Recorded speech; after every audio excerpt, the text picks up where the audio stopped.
S'agissant d'une horreur qui est en cours, il se peut que certains faits mentionnés durant cet épisode ne soient plus d'actualité ou qu'il y ait de nouveaux éléments.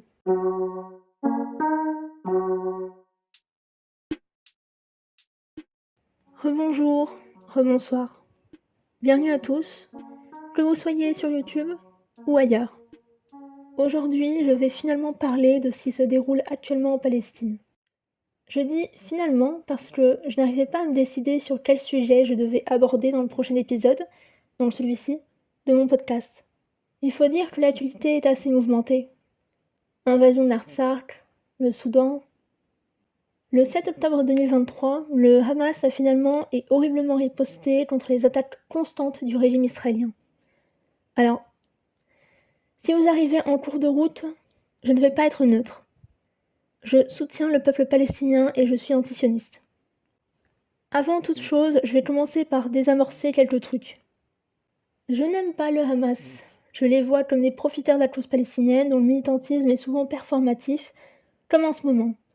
Tuer des colons israéliens ne change rien, ça se saurait si ça permettait de détruire le régime d'apartheid israélien. Le meurtre m'attriste, que ce soit commis par le Hamas et ses copycats ou le régime colonial israélien. Mais ce n'est pas le cas de tous apparemment, et je sais que ce seront les mêmes qui viendront attraper ma veste en me traitant de terroriste pro-Hamas ou que sais-je. Ce seront toujours les mêmes qui cherchent depuis toujours à polariser la discussion, à faire passer ce conflit en une guerre des religions, en une guerre arabe versus juif. Non seulement c'est ridicule, mais je n'ai également pas le temps pour ça. On n'a pas le temps pour ça. Je n'aime pas le Hamas et je critiquerai toujours leur stratégie qui est désastreuse et inefficace. Aussi, je ne vais pas me focaliser sur l'histoire de la colonisation israélienne, l'histoire du sionisme ou encore le régime d'apartheid israélien.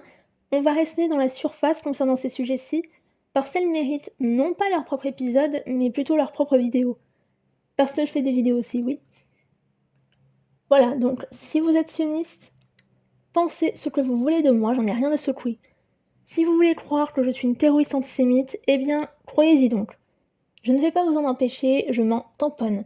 C'est comme pour les néo-nazis ou les suprémacistes blancs, je m'en fiche de leur avis et je ne vais pas chercher à débattre avec ces gens parce que ça n'a aucun intérêt. C'est pareil avec les partisans du sionisme. Maintenant, on va pouvoir parler de ce qui se passe.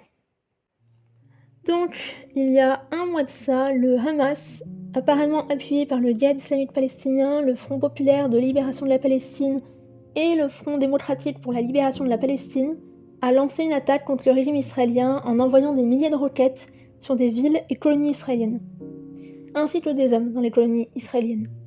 Ce n'est pas un bilan définitif, mais on compte au moins 1200 victimes, dont 779 civils et alors 300 et quelques soldats, mais le chiffre a changé parce que, attendez, je suis sur le site de Haaretz qui a créé une liste de toutes les personnes qui ont été tuées, mais en fait ça mélange les personnes qui ont été tuées le 7 octobre et aussi les soldats qui sont actuellement à Gaza. Bref, le 7 octobre, au moins 1200 personnes ont été tuées, c'est ça qu'il faut retenir. Le Hamas a également pris en otage des colons israéliens, dont des hommes, des femmes et aussi des enfants.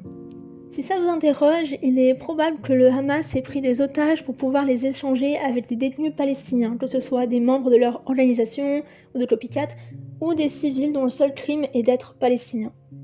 Il faut savoir qu'il y a énormément de Palestiniens et Palestiniennes détenus dites administrativement, et selon le DCIP, donc Defense for Children International Palestine, en juin 2023, 18 d'entre elles, LE, étaient et sont des mineurs. Les chiffres ont probablement augmenté avec les récents kidnappings de Palestiniens et Palestiniens en Cisjordanie. Donc voilà. Évidemment, Israël n'a pas apprécié et l'Occident a donné carte blanche à Israël d'enchaîner les crimes de guerre et de maltraiter davantage les civils dans la bande de Gaza. Du côté palestinien, ce n'est pas un bilan définitif non plus. J'avais initialement... Alors, je vais juste citer ce que j'ai écrit. J'avais initialement noté 2200 personnes, mais maintenant c'est plus de 9000 personnes qui ont été tuées. Le chiffre a augmenté, on est passé à 10 000 personnes au moins qui ont été tuées, dont Originellement, c'était 4412 enfants, mais maintenant, c'est 5000 et quelques enfants qui ont été tués. Et ce nombre va certainement grimper si un cessez-le-feu n'est pas ordonné et si le blocus israélien, en plus du siège maintenant, israélien sur Gaza, ne sont pas stoppés. C'est un très gros résumé bâclé de ce qui se passe actuellement. Au sommaire, je vais aborder les crimes d'Israël, un peu du Hamas aussi, pourquoi nous devons lutter et comment lutter efficacement pour détruire le régime d'apartheid, la propagande médiatique actuelle qui est familière. Préparez-vous, ça va être très long. D'abord, on lit ici et là que la riposte, et non pas l'attaque, même si elle a été tardive, était une surprise. C'est toujours la même chose. Dès que le Hamas répond aux provocations, il y a une amnésie collective et on veut nous faire croire que ce faux conflit n'a débuté que récemment, et non pas il y a 75 ans. Qu'avant cette attaque, aucun Palestinien n'a été tué. Qu'aucune famille palestinienne n'a été expulsée de leur maison au profit de colons israéliens. Que le nettoyage ethnique de Massaf el-Yatta n'a pas lieu. Qu'il n'y a pas des millions de personnes qui essaient de survivre dans un fichu camp de concentration. Ou plutôt un ghetto, en fait. On agit comme si tout avait débuté il y a maintenant 2 mois de ça. Ce n'était pas une surprise, c'était à prévoir. D'ailleurs, je me suis interrogée sur comment est-ce que les combattants du Hamas ont pu s'infiltrer dans les colonies israéliennes malgré la surveillance extrême et le mur qui isole la bande de Gaza. Des militants ont pu, avec des bulldozers, détruire ce fameux mur. C'est une bonne chose, mais ça interroge. On apprend, dans un article de la BBC, que les services secrets égyptiens, tout comme américains, avaient prévenu Israël d'un, je cite, risque de violence 3 jours avant le raid meurtrier du Hamas. Alors, le régime israélien adore comparer l'opération du Hamas avec les attentats du 11 septembre, mais en vrai, il y a beaucoup de similitudes. La CIA et le FBI savaient que Al-Qaïda se préparait à attaquer les États-Unis. Pas forcément d'attaquer le World Trade Center, mais ils avaient quand même connaissance des risques. Mais à cause d'une mauvaise communication entre les deux agences, Al-Qaïda a pu détourner des avions et mener leurs attentats. Alors, ça n'a pas du tout l'air d'être la même histoire ici, mais... Et c'est à prendre avec des pincettes aussi. Mais honnêtement, ce ne serait pas étonnant d'apprendre qu'Israël, ou plutôt Netanyahou, aurait laissé le Hamas faire leur petite performance inutilement sanguinaire pour pouvoir justifier le fait de commettre un génocide. Ou plutôt de coloniser Gaza. Avec la réponse du Hamas, Israël est lancé et l'Occident lui donne carte blanche, comme d'habitude, pour faire ce qu'il veut. Ça a commencé par des bombardements à l'aveugle sur des immeubles gazaouis, tuant et blessant bon nombre de civils, ce qui est un crime de guerre. Puis les bombardements ont été sur des ambulances, puis sur des hôpitaux, puis sur des écoles. Le ministre de la Défense, Yoav Gallant, a ensuite affirmé le 9 octobre qu'Israël allait couper l'accès à l'eau, à l'électricité, à la nourriture et au carburant aux Gazaouis. Je cite ses propos exacts. Nous imposons un siège complet sur Gaza. Pas d'électricité, pas de nourriture, pas d'eau, pas de carburant. Tout est fermé. Nous combattons des animaux humains et nous agissons en conséquence. Fin de citation. Et puis ensuite, Israël a ordonné à 1 million et quelques de Gazaouis d'aller vers le sud de Gaza, car le nord sera bombardé. Sauf qu'Israël s'est empressé de bombarder les convois qui suivaient les routes qu'avait conseillé Israël. Israël les a donc piégés. Oh, et il continue toujours de faire ça d'ailleurs. Et aussi pour ajouter aussi, alors avant il disait que le Hamas était au nord de Gaza, et maintenant, alors vu qu'ils ont pas, là ils ont aussi, j'en parlerai après, maintenant ils disent que le Hamas est au sud finalement, et ils ont conseillé encore les Gazaouis, ordonné les Gazaouis à se déplacer, cette fois-ci près de la côte, toujours dans le sud, mais près de la mer. Et puis, même de toute façon, c'est du n'importe quoi parce qu'ils bombardent le sud aussi, ils bombardent Rafah, ils bombardent Khan Younes, ils bombardent partout en fait. L'entièreté de Gaza est bombardée donc. Et puis, priver les personnes vivant à Gaza d'électricité et d'eau, de nourriture et aussi d'internet, c'est aussi empêcher les hôpitaux de mener à bien leur travail. Ordonner aux Palestiniens et Palestiniennes de fuir au risque d'être bombardés, ce qui est du pipeau, parce qu'ils se font bombarder dans tous les cas, c'est condamner les blessés et les équipes médicales dans les hôpitaux à mort. Cela a d'ailleurs été dénoncé par Médecins sans frontières.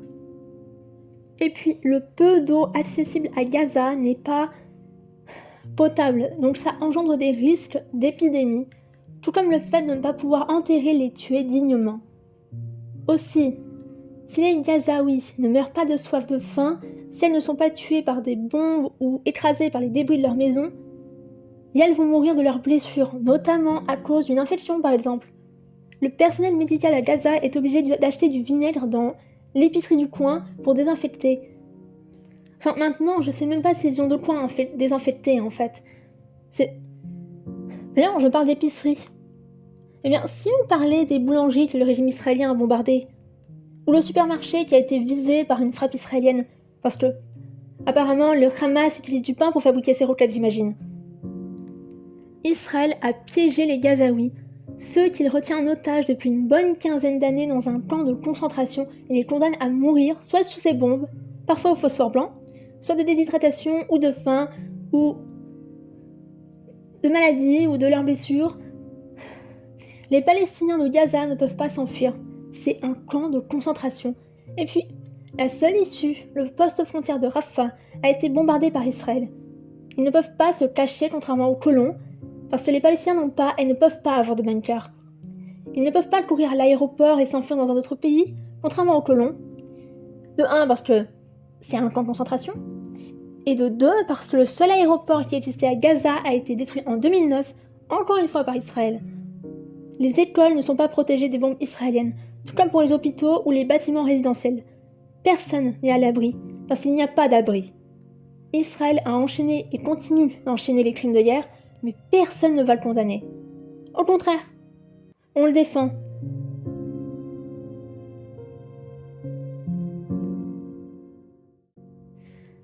Joe Biden, Macron et Ursula von der Leyen, parmi d'autres, ont apporté leur soutien au régime israélien. Les États-Unis financent Israël comme jaja et ce n'est pas par hasard. Joe Biden l'a dit lui-même en 1986. L'existence d'Israël est importante pour les intérêts de l'Occident et surtout des États-Unis. Je cite Biden, alors membre de la commission sénatoriale des affaires étrangères. Il s'agit du meilleur investissement de 3 milliards de dollars que nous avons fait. Si Israël n'existait pas, les États-Unis d'Amérique auraient dû inventer un Israël pour protéger ses intérêts dans la région. Fin de citation. Il a d'ailleurs, durant une visite du président Isaac Herzog, répété ce qu'il avait dit en 1986, soit que si Israël n'existait pas, on aurait dû en inventer un. Mais pourquoi donc ? Dans un article du The Conversation publié cette année, on comprend qu'il existe un lien sacré et indéfectible entre Israël et les États-Unis, et ce, peu importe le parti au pouvoir. Démocrates comme républicains considèrent les intérêts des États-Unis comme étant étroitement liés à ceux d'Israël. Joe Biden a toujours considéré Israël comme un investissement qui produit les meilleurs résultats pour les intérêts américains. La même année où il a prononcé ce fameux discours, soit en 1986, il s'était opposé à la vente d'armes à l'Arabie Saoudite parce que celle-ci n'était pas en mesure de devenir, je cite, l'agent des intérêts américains dans la région du Golfe Persique. Il a souligné que son opposition à la vente d'armes ne portait pas sur la question de savoir si les Saoudiens étaient des gentils ou des méchants, mais sur la capacité des Saoudiens à contribuer à la promotion et à la sécurité des intérêts américains. Il a affirmé que l'intérêt personnel des États-Unis devait toujours guider leur politique au Moyen-Orient, et que son soutien à Israël s'inscrivait dans le cadre de cet intérêt personnel. Cela explique pourquoi les États-Unis sont les premiers défenseurs d'Israël, à toujours marcher sur des œufs et à faire en sorte qu'Israël ne subisse aucune conséquence à chaque violation ou crime de guerre qu'il commet. Cela explique également pourquoi chaque critique ou condamnation est systématiquement décriée aux États-Unis. Le simple fait d'affirmer qu'Israël est un État raciste ou encore un régime d'apartheid, ce qui est factuel, est considéré comme un acte dit antisémite. Pramila Jayapal, représentante des États-Unis, sous la pression des démocrates et des républicains qui ont qualifié ses commentaires d'antisémites, est revenue sur ses propos après avoir dit qu'Israël était un État raciste. Plus exactement, une lettre partagée par 7 représentants démocrates décrivait, je cite, « l'inquiétude profonde des représentants concernant les commentaires de Jayapal qui sapent la sécurité nationale et sont antisémites. » Indépendamment des opinions extrémistes des groupes alignés sur l'un ou l'autre parti, les efforts visant à réécrire l'histoire et à remettre en question le droit de l'État juif à exister ou notre relation bipartisane historique n'aboutiront jamais au Congrès, indique la lettre dont une copie a été obtenue par Axios. Le choix des mots, hein. En allant plus loin et suite à ce scandale, la Chambre des représentants des États-Unis a adopté à une écrasante majorité une résolution proclamant qu'Israël n'est pas un État raciste ou d'apartheid par un vote de 412 voix contre 9. Cet engagement inébranlable, pour reprendre les propos de Kamala Harris, du gouvernement américain en faveur de la sécurité d'Israël et cette défense absolue du régime israélien, quel que soit le parti ou la coalition politique au pouvoir, n'a donc rien à voir avec la défense de la démocratie, tout comme pour l'invasion en Irak. Il s'agit plutôt, depuis toujours, d'intérêts impériaux américains dans la région. Mais du coup, si ce lien sacré n'est qu'une question d'intérêt personnel, pourquoi est-ce qu'il y a autant de grabuge lorsqu'on parle du statut d'Israël? De s'il s'agit bien d'un État raciste, d'apartheid? Eh bien, l'auteur de l'article, M. Muhammad Ayyash, professeur de sociologie au Mount Royal University, partage ceci. Je cite. Herzog et ses nombreux admirateurs au Congrès américain estiment qu'Israël devrait être un État juif et démocratique, ce qui signifie que la majorité de sa population devrait être juive pour qu'il reste démocratique. Depuis des décennies, le public américain est nourri de l'idée que les États-Unis soutiennent Israël parce qu'il s'agit de la seule démocratie au Moyen-Orient. Cependant, ce discours est de plus en plus difficile à soutenir. Outre l'occupation illégale des terres palestiniennes qui dure depuis des décennies, les récentes réformes judiciaires adoptées par le gouvernement israélien d'extrême droite portent atteinte à l'intégrité de son propre système juridique à l'égard de ses citoyens juifs. Pendant ce temps, les Palestiniens et Palestiniennes ont fait l'expérience directe pendant des décennies de l'arbitraire et de la brutalité du système juridique israélien. Si le récit démocratique ne tient plus, il devient plus difficile de justifier le soutien inconditionnel à Israël auprès du peuple américain. Le fait qu'Israël soit un État colonial qui pratique l'apartheid est bien établi par les experts et les organisations de défense des droits de l'homme. Ces faits fondamentaux sont difficiles à réfuter et c'est pourquoi l'État israélien utilise les accusations d'antisémitisme pour faire taire et censurer de telles critiques. Si l'on considère ce que le public américain pense de cette question, il devient plus facile de comprendre pourquoi Biden et pratiquement tous les hommes politiques de premier plan aux États-Unis et en Israël sont si effrayés par le terme apartheid. Un récent sondage réalisé par Ipsos a révélé que, en l'absence d'une solution à deux États au conflit israélo-palestinien, environ 3/4 des Américains, dont 80% des démocrates et 64% des républicains, choisiraient un Israël démocratique qui n'est plus juif, plutôt qu'un Israël juif sans citoyenneté à part entière et sans égalité pour les non-juifs vivant sous son autorité. En d'autres termes, la plupart des Américains comprennent que la seule solution à l'apartheid est l'égalité totale pour tous ceux qui relèvent de la souveraineté officielle et officieuse de l'État israélien, comme c'est actuellement le cas de tous les Palestiniens. Le nombre de Palestiniens entre le Jourdain et la mer Méditerranée est plus ou moins égal au nombre de Juifs israéliens. L'égalité des droits signifierait la fin de l'État juif en tant qu'État pour une majorité juive. Et pourquoi la classe politique américaine considère-t-elle qu'une telle issue est préjudiciable aux intérêts des États-Unis ? Pour la même raison que Biden en 1986 ne pensait pas que l'Arabie Saoudite pouvait devenir un agent des intérêts américains. En d'autres termes, Israël ne serait plus une entité soutenue par les États-Unis qui sert les intérêts américains contre les intérêts des peuples de la région. Au contraire, un État jouissant de droits égaux, qui inclurait bien sûr les Juifs israéliens, ferait enfin partie de la région et ne serait donc pas susceptible de servir les intérêts personnels des États-Unis. Lorsque nous voyons les choses sous cet angle, nous commençons à voir que ce que ces deux gouvernements craignent est en fait une véritable démocratie qui est d'eux et pour tous les peuples d'Israël et de Palestine. Fin de citation. Après, on se doutait bien que le gouvernement américain ne soutient pas Israël par simple amour pour le judaïsme et les juifs. Personnellement, les États-Unis et l'Occident défendent corps et âme Israël parce qu'ils ne peuvent pas se permettre de perdre Israël en tant qu'allié. Puisque, comme vous avez pu l'entendre, Israël est précieux aux yeux de l'Occident. Le 10 octobre 2023, un sénateur Les Républicains, Stéphane Le Rudulier, annonce sur son compte Twitter avoir demandé, avec 16 autres sénateurs, la pénalisation de l'antisionisme. Il a également ajouté une image montrant une proposition de loi où, je cite, « L'antisionisme pourrait exposer ses auteurs jusqu'à 5 ans de prison et 75 000 € d'amende. » Alors, avant de nous intéresser aux raisons pour lesquelles l'Occident laisse Israël commettre ces crimes, outre le fait de ne pas vouloir perdre un allié précieux, je veux juste dire que la page Wikipédia de Stéphane Le Rudulier est hilarante. C'est un sacré personnage. Lorsqu'on cherche les bénéfices que pourrait apporter ce génocide, on ne trouve presque que des articles sur le profit que pourrait gagner la Russie ou l'Iran. Mais qu'en est-il des États-Unis ? Dans un article publié le 7 novembre dans Politico, on peut lire la chose suivante. Lorsque les responsables américains exposent leurs objectifs dans ce nouveau conflit, ils mentionnent 4 points précis.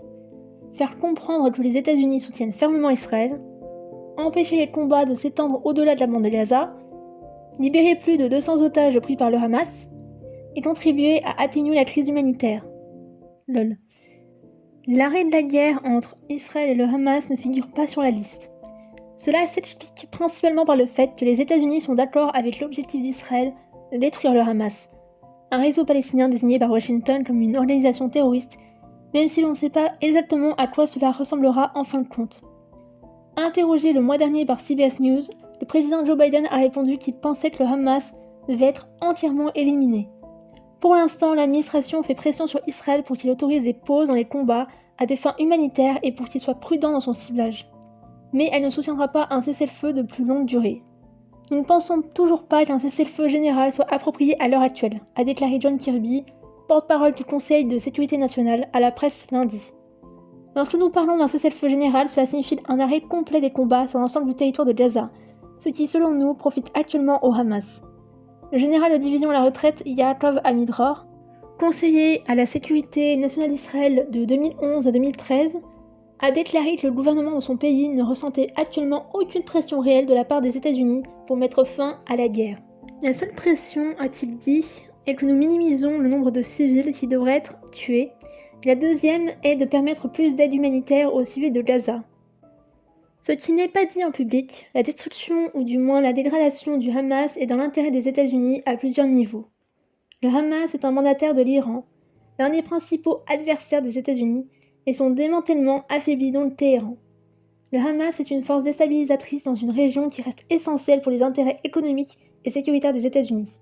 Le groupe militant ne reconnaît pas non plus le droit à l'existence d'Israël, ce qui en fait un obstacle majeur à une solution à 2 États, a fait remarquer un responsable américain qui, comme d'autres dans cet article, a obtenu l'anonymat pour parler franchement.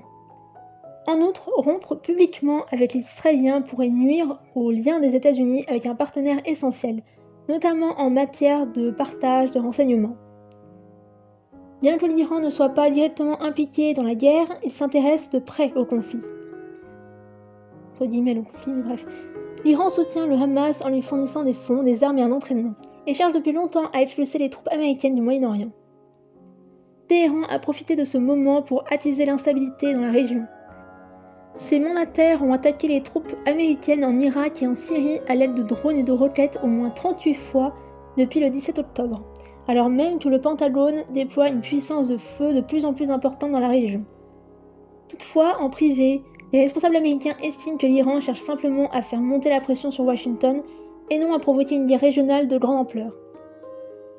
Fin de citation. Alors, il y a énormément de choses à critiquer dans l'article. Déjà, ce n'est pas plus une guerre entre le Hamas et Israël. Ensuite, Israël en a rien à foutre des otages, mais on y reviendra plus tard. Et l'ancien criminel de guerre qui dit que la seule pression est que nous minimisons le nombre de civils qui devraient être tués, et la deuxième est de permettre plus d'aide humanitaire au civils de Gaza. La formulation. Comment ça, le nombre de civils qui devraient être tués et permettre plus d'aide humanitaire au civils de Gaza ? Non seulement, encore une fois, c'est l'équivalent d'agresser quelqu'un, de faire une pause pour panser ses plaies puis de se remettre à le frapper, mais surtout, c'est un mensonge. Mais bon, on est habitué. Et évidemment, les plus grands profiteurs de tout ça ne sont nul autre que les vendeurs d'armes. Mais pas que, apparemment. Déjà, tout comme on a pu remarquer dans le cadre de l'invasion d'Ukraine, la guerre fait vendre. Même avant l'agression de l'État illégitime, les plus gros vendeurs d'armes comme Raytheon ou d'avions comme Boeing finançait et continue de financer l'apartheid israélien. On a vu récemment aux États-Unis, comme toujours, des militants retarder le départ d'un cargo partant en direction d'Israël. Un des membres de l'équipage a été apparemment sensibilisé à la cause palestinienne, donc c'est déjà ça. Mais je trouve que l'acte a été inutile parce que le navire a quand même pu partir et les terroristes ont quand même reçu leurs armes. Oui, bah t'aurais fait quoi à leur place? Je vous vois déjà venir. T'aurais fait quoi à leur place? Si je le dis, je vais être au fichier S et l'agent de la DGIC qui me surveille va enfin avoir de quoi me mettre en GAV, d'accord? Donc je vais pas dire ce que je ferais, d'accord? Mais plus sérieusement, on devrait arrêter d'essayer de sensibiliser le gouvernement ou que sais-je. Ils savent ce qu'ils font, ils ont conscience et ils n'en ont rien à foutre. C'est comme pour le dérèglement climatique, on ne doit plus chercher à alerter les politiciens. On doit les faire chier. On doit leur donner un ultimatum.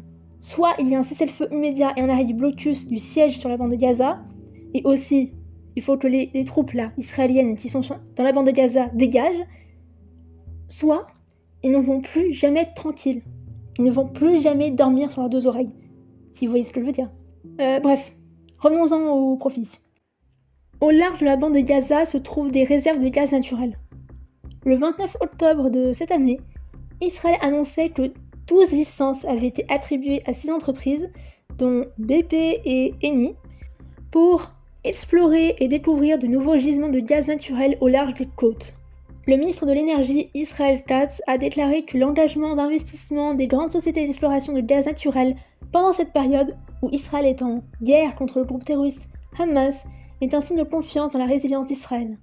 On a déjà une potentielle raison sous-jacente du soutien inconditionnel occidental à l'État illégitime ainsi que de son agression.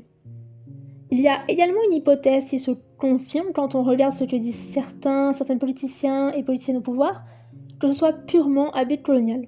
Jusqu'en 2005, plus de 9000 colons israéliens vivaient illégalement dans la bande de Gaza, comme il est rédigé dans l'article d'Amnesty International publié en juin 2017.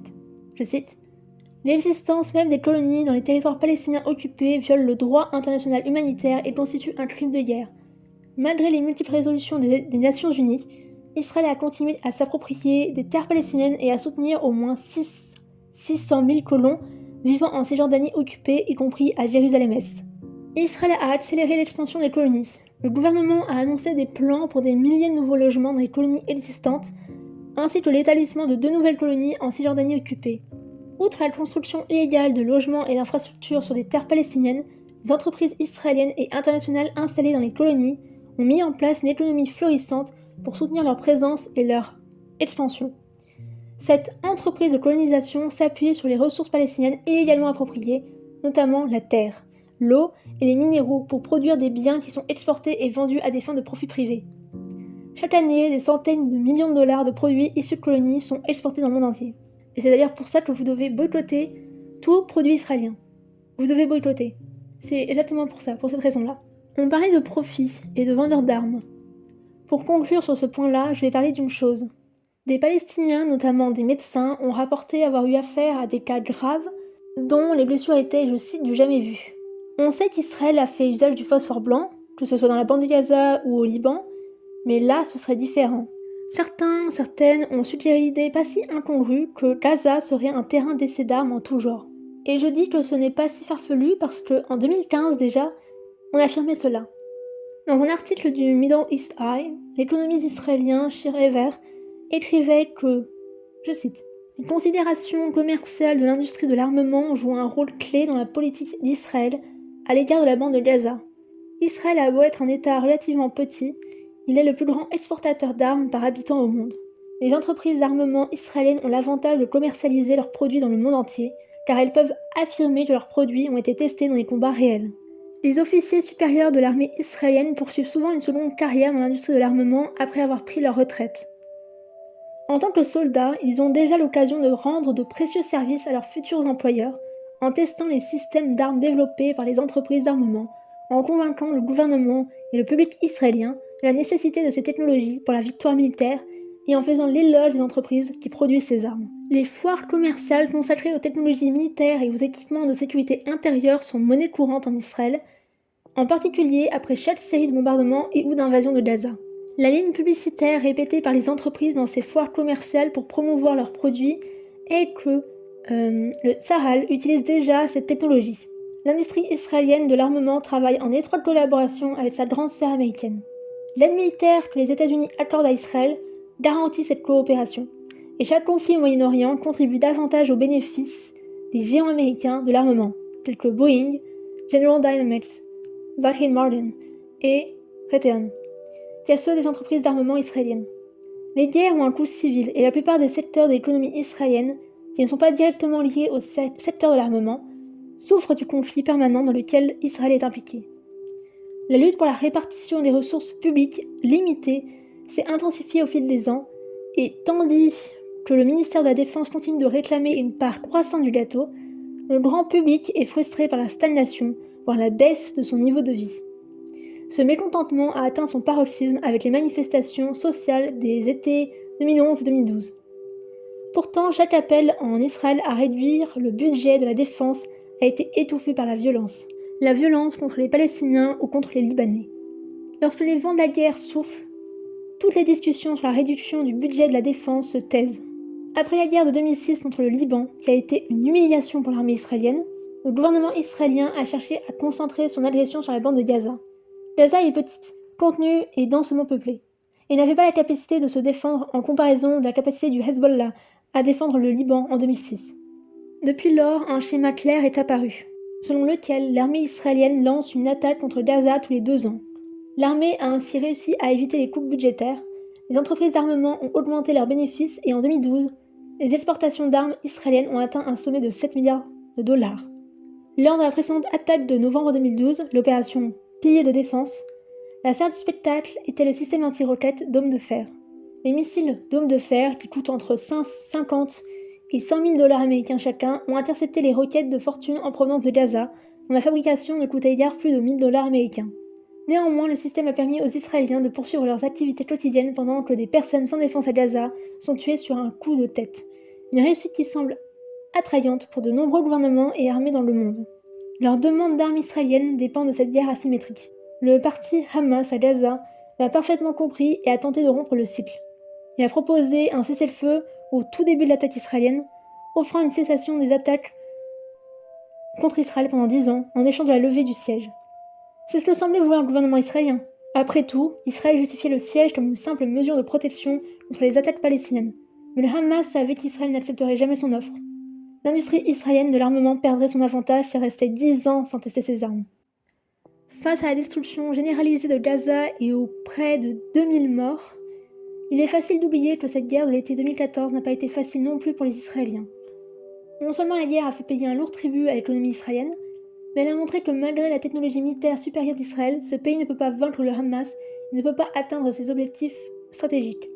La violence excessive à laquelle les soldats israéliens ont eu recours montre que l'image de précision chirurgicale dont se targuent les entreprises ne vaut pas grand-chose lorsqu'une population entière sous occupation a toutes les raisons de se soulever contre la domination israélienne et que tout le monde est suspect. En l'absence de mécanismes permettant de discipliner les soldats israéliens qui tirent sur des civils, ces derniers deviennent de plus en plus brutaux, et la liste des atrocités s'allonge.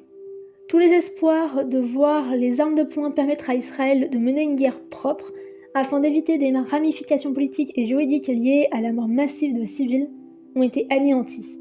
Le Royaume-Uni, l'Espagne et même les États-Unis ont déjà pris des mesures pour se distancer de l'industrie israélienne de l'armement et pour renforcer le contrôle des livraisons d'armes à Israël.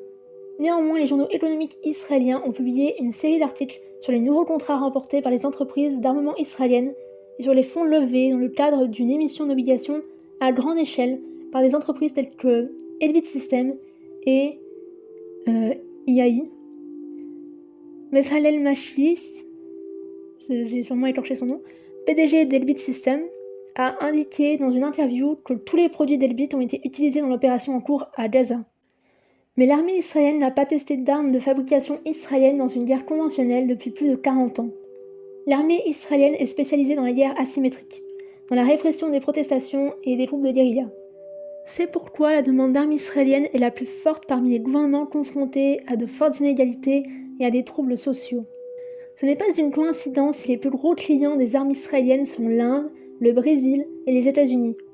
En fait, la bande de Gaza devient plus qu'un laboratoire pour les explosifs israéliens. C'est le laboratoire d'une expérience sociale dans laquelle une population entière est incarcérée et isolée, contrôlée depuis la terre, la mer et l'air, et maintenue grâce à l'aide internationale, qu'Israël n'a pas à payer. Les entreprises d'armement promettent qu'elles ont les moyens de contenir la résistance palestinienne et de maintenir la population soumise. Mais s'ils réussissent et continuent à vendre des armes à d'autres pays, on peut se demander qui seront les prochains sujets de cette politique d'endiguement. Fin de lecture. Je sais pas pour vous, mais cet article m'a vraiment donné des frissons. Il m'a donné des frissons tellement il est parlant. Et pourtant, il est même pas d'actualité. Ça date d'il y a 8 ans. Si vous voulez en apprendre davantage de ce côté-là, je peux vous conseiller le livre d'Anthony Lowenstein, qui est sorti cette année, intitulé The Palestine Laboratory, How Israel Exports the Technology of Occupation Around the World. Alors, il n'y a pas de traduction en français par contre, donc... Enfin, bref, vous le savez certainement maintenant, Israël ne bombarde pas que Gaza, il bombarde également le Liban. Le 7 novembre 2023, un véhicule est frappé par un missile tuant 4 personnes et blessant une autre. Les victimes sont 3 sœurs âgées respectivement de 14, 12 et 10 ans, nommées Rimas, Taline et Liliane Chour, ainsi que leur grand-mère. La seule survivante est leur mère. Les écolières devaient aller temporairement dans la capitale, Beyrouth, pour poursuivre leur scolarité à cause des bombardements dans le sud du Liban. Les autorités libanaises accusent Israël d'avoir mené l'attaque et ont affirmé que Beyrouth allait déposer une plainte auprès des Nations Unies pour le meurtre de civils. L'armée israélienne, de son côté, a déclaré que ses troupes avaient intercepté un véhicule identifié comme un moyen de transport suspecté d'être utilisé par des terroristes et qu'il examinait les informations selon lesquelles des civils se trouvaient à l'intérieur. Je vois souvent des gens dire que l'armée israélienne vise délibérément les civils, et je suis désolée, mais non. Ils s'en battent juste les couilles. Les soldats israéliens voient et savent où est-ce qu'ils frappent. On n'est pas dans les années 40 où pour bombarder des terroristes se faisait au petit bonheur la chance, et encore, les militaires aujourd'hui notamment, et surtout l'armée israélienne, qui a un arsenal très développé, sont capables de voir et de savoir où est-ce que leurs missiles vont frapper. Même j'ai aussi envie de dire que les frappes dites chirurgicales, surtout dans le contexte de Gaza, n'existent pas. Les terroristes israéliens frappent au hasard, ils bombardent au hasard, et je spécule qu'ils frappent au hasard parce que pour eux, les Palestiniens ne sont pas des civils. Ce sont toutes des terroristes pour eux. Il faut savoir que les Israéliens et Israéliennes apprennent à déshumaniser les Palestiniens et Palestiniennes dès le plus jeune âge, que ce soit à l'école ou au sein de leur famille. Donc c'est pour ça que vous voyez ces trends répugnantes où des Israéliens et Israéliennes se filment en se grimant en Palestiniens et Palestiniennes, se moquent de la situation à Gaza ou sautent de joie lorsqu'ils entendent des bombardements détruire la bande de Gaza. Pour eux et pour elles, c'est normal de tuer des Palestiniens. Ils ne les voient pas comme des êtres humains, ni même comme des animaux. Pour eux, c'est le choléra ambulant, de la vermine. Pour eux et pour elles, tuer des Palestiniens, c'est comme partir à la chasse. C'est banal. Et vous vous doutez bien que ceux et celles qui ont été complètement manipulés à déshumaniser les Palestiniens et Palestiniennes ne sont pas celles et ceux qui font objection de conscience lorsqu'elles doivent faire leur service militaire obligatoire. Ce sont les mêmes qui lâchent les missiles, qui tuent et mutilent les Palestiniens et Palestiniennes survivants dans la bande de Gaza. Ce sont les mêmes aussi qui tirent sur des civils. C'est les mêmes. Pour terminer avec le Liban, Yoav Gallant a récemment affirmé, en réponse aux propos du chef du Hezbollah, que Beyrouth pourrait subir le même sort que Gaza si le Hezbollah décidait d'entraîner le pays dans une guerre. Je cite dans un article de l'OBS, « Ce que nous pouvons faire à Gaza, nous pouvons aussi le faire à Beyrouth. Si le Hezbollah commet de telles erreurs ici, les premiers à en payer le prix seront les civils. Le Hezbollah entraîne le Liban dans une guerre qui pourrait avoir lieu et commet des erreurs. » Fin de citation. Notez aussi le choix des mots, encore une fois. C'est-à-dire qu'il ne dit pas Hezbollah, Hamas. Non, il dit Gaza et Beyrouth. C'est très important. Israël a donc planifié une invasion terrestre et elle a débuté le 27 octobre 2023. À partir du 13 octobre, l'armée israélienne mène plusieurs raids et opérations dans la bande Gaza. Le 27 octobre, il est rapporté que les services internet et de téléphone mobile sont presque complètement coupés au même moment où Israël intensifie sa campagne de bombardement. Et d'ailleurs, je crois que c'est toujours le cas. Le service internet et de téléphonie mobile, c'est toujours la cata. C'est là qu'une invasion terrestre à grande échelle est lancée dans la bande de Gaza. Je vais Maintenant, vous parlez de ce dont je et plusieurs autres personnes, certainement, redoutaient avec cette invasion de la bande de Gaza, qui, comme en démontrent les vidéos de soldats israéliens et représentants d'États illégitimes, a tout à voir avec un objectif colonial plutôt que d'une lutte contre le terrorisme.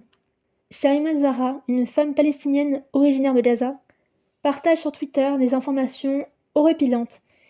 Alors ce n'est pas authentifié par les médias mainstream, mais je partage quand même. Le 12 novembre 2023, à 3h44 du matin, heure canadienne je présume, puisqu'elle semble vivre en Ontario, elle affirme ceci. Les soldats israéliens viennent de faire irruption dans la maison de ma famille à l'ouest de la ville de Gaza, ont arrêté mon oncle et ses 6 enfants, ont pris les femmes et les enfants comme boucliers humains, puis les ont laissés partir sous les tirs dans les rues. Ils ont appelé pour nous informer ce qui s'est passé, le sort des hommes est inconnu. Et il est toujours inconnu d'ailleurs, le sort des hommes qui ont été kidnappés. Alors, il y a peut-être des gens qui vont penser que c'est pas crédible, parce que l'armée israélienne n'utilise pas des boucliers humains. Alors désolé, mais vous avez tort. Donc, à 5h14 du matin, soit 2h et quelques minutes plus tard, elle affirme que nous venons d'entrer en contact avec la femme de mon cousin qui s'est enfuie et elle nous a donné des détails poignants. Je suis sous le choc. Les soldats israéliens ont bombardé la porte de notre maison, ils sont entrés dans notre jardin et ont tiré un missile sur notre porte au premier étage. Mes 2 cousins, leurs femmes et leurs enfants étaient là. Ils les ont rassemblés dans une pièce, puis les soldats israéliens et les tireurs d'élite ont pris possession de la chambre d'amis, à l'avant de notre maison. D'autres sont entrés par effraction au 2e étage, où mon autre cousin se trouvait seul.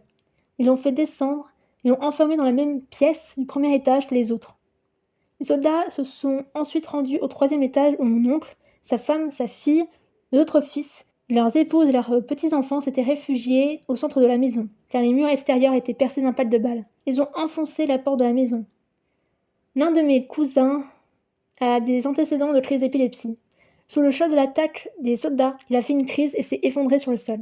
Les soldats israéliens le voient et commencent à lui piétiner la tête avec leurs bottes. Puis ils les emmènent tous dans la même pièce que les autres. Dans cette petite pièce qui nous servait de bureau, ils ont rassemblé tout le monde et ils ont bandé les yeux des hommes. Puis les soldats israéliens ont déshabillé mon cousin, ils lui ont mis le drapeau israélien et ont commencé à prendre des photos de lui tout en se moquant de tout le monde. Et d'ailleurs, par rapport à ça, de mettre le drapeau israélien, ça c'est... Il y a beaucoup de soldats israéliens qui se sont filmés en faisant ça. Donc vraiment, le témoignage est vraiment crédible. Ils les ont ensuite tous fait sortir de la maison pour les emmener à l'école de l'ONU qui se trouve juste en face de nous. Ils entrent dans l'école et trouvent une trentaine de chars israéliens dans la cour de l'école. Ils emmènent tous les hommes. Puis ils emmènent les femmes et les enfants dans la rue Al-Nasr avec les chars israéliens derrière eux. Ils leur disent de continuer à avancer dans cette rue et de ne pas se retourner. Si vous vous retournez, on vous tire dessus. Horrifiés et en pleurs, les femmes et les enfants continuent d'avancer dans la rue. Personne ne regarde derrière eux, suivis par les chars israéliens. Ils continuent d'avancer et ils voient 2 Palestiniens qui viennent de la direction opposée, essayant d'atteindre l'hôpital Al-Shifa, patrouillant de notre maison, et les avertissent de ne pas aller dans cette direction. Il y a des chars derrière nous, ils vont vous tuer, faites demi-tour. Les 2 hommes insistent pour aller s'abriter à l'hôpital. Après avoir dépassé ma famille, le char israélien tire un obus qui les tue tous les 2. Mes cousins et les enfants se mettent à crier. Les enfants crient « Je veux Baba ». Ils ne savent pas ce qu'il est advenu de leur père. Ils continuent à marcher dans les rues et nous disent qu'ils ont tout détruit. Il n'y a presque plus de maisons debout. Il n'y a que des tanks et des soldats autour. Ils continuent à marcher jusqu'à ce qu'ils atteignent la maison évacuée de la famille de la femme de mon cousin dans la ville de Gaza. Ils y restent pour l'instant et essaieront d'aller ailleurs au lever du soleil. Nous ne savons toujours pas de ce qu'il est advenu de mon oncle et de mes cousins. Je suis en état de choc. Fin de citation. Et ça, je pense que... Vous savez, dans les médias, quand on parle des tués, des martyrs, on met un point d'honneur, c'est comme ça qu'on dit. Vraiment, on insiste bien sur les femmes et les enfants. C'est-à-dire qu'on oublie complètement les hommes palestiniens. Pourtant, les hommes palestiniens sont aussi des civils. Ils sont tout aussi importants, en fait. Et je pense que ça aussi... J'avais vu une vidéo aussi récemment d'un soldat israélien, c'était la propagande israélienne, hein, un soldat israélien qui disait oui, on va faire des convois et on va surtout aider les femmes et les enfants palestiniens. Et le soldat israélien a complètement omis de parler des hommes palestiniens. Et je trouve ça aussi problématique. Je trouve ça problématique en fait de parler des martyrs palestiniens et de parler uniquement des femmes et des enfants. Et d'omettre complètement les hommes palestiniens. Et aussi quand on parle des enfants palestiniens, souvent c'est les filles palestiniennes. C'est les petites filles. Parce que à partir de quel moment, quand t'es un garçon palestinien, à quel âge tu passes d'un innocent à quelqu'un dont on s'en bat les couilles. Parce que concrètement, c'est comme ça qu'on présente la chose, quand on parle des martyrs palestiniens, en fait. C'est-à-dire, on s'en bat les couilles, genre des hommes palestiniens. Donc, à quel âge est-ce que tu passes d'un enfant innocent dont la mort est vraiment horrible, à quelqu'un dont la mort n'attriste plus du tout, dont l'innocence est à remettre en question, on peut remettre en question ton innocence. Je sais pas si j'ai réussi à me faire comprendre, mais... Bref. Dans les réponses du tweet, on peut lire qu'une personne affirme que cette histoire n'a aucun sens. Sauf que, je l'ai déjà dit plusieurs fois d'ailleurs, en réalité c'est très crédible. L'armée israélienne a toujours fait usage de boucliers humains, et ce n'est pas son interdiction officielle par la plus haute juridiction israélienne en octobre 2005 qui a mis fin à cette pratique.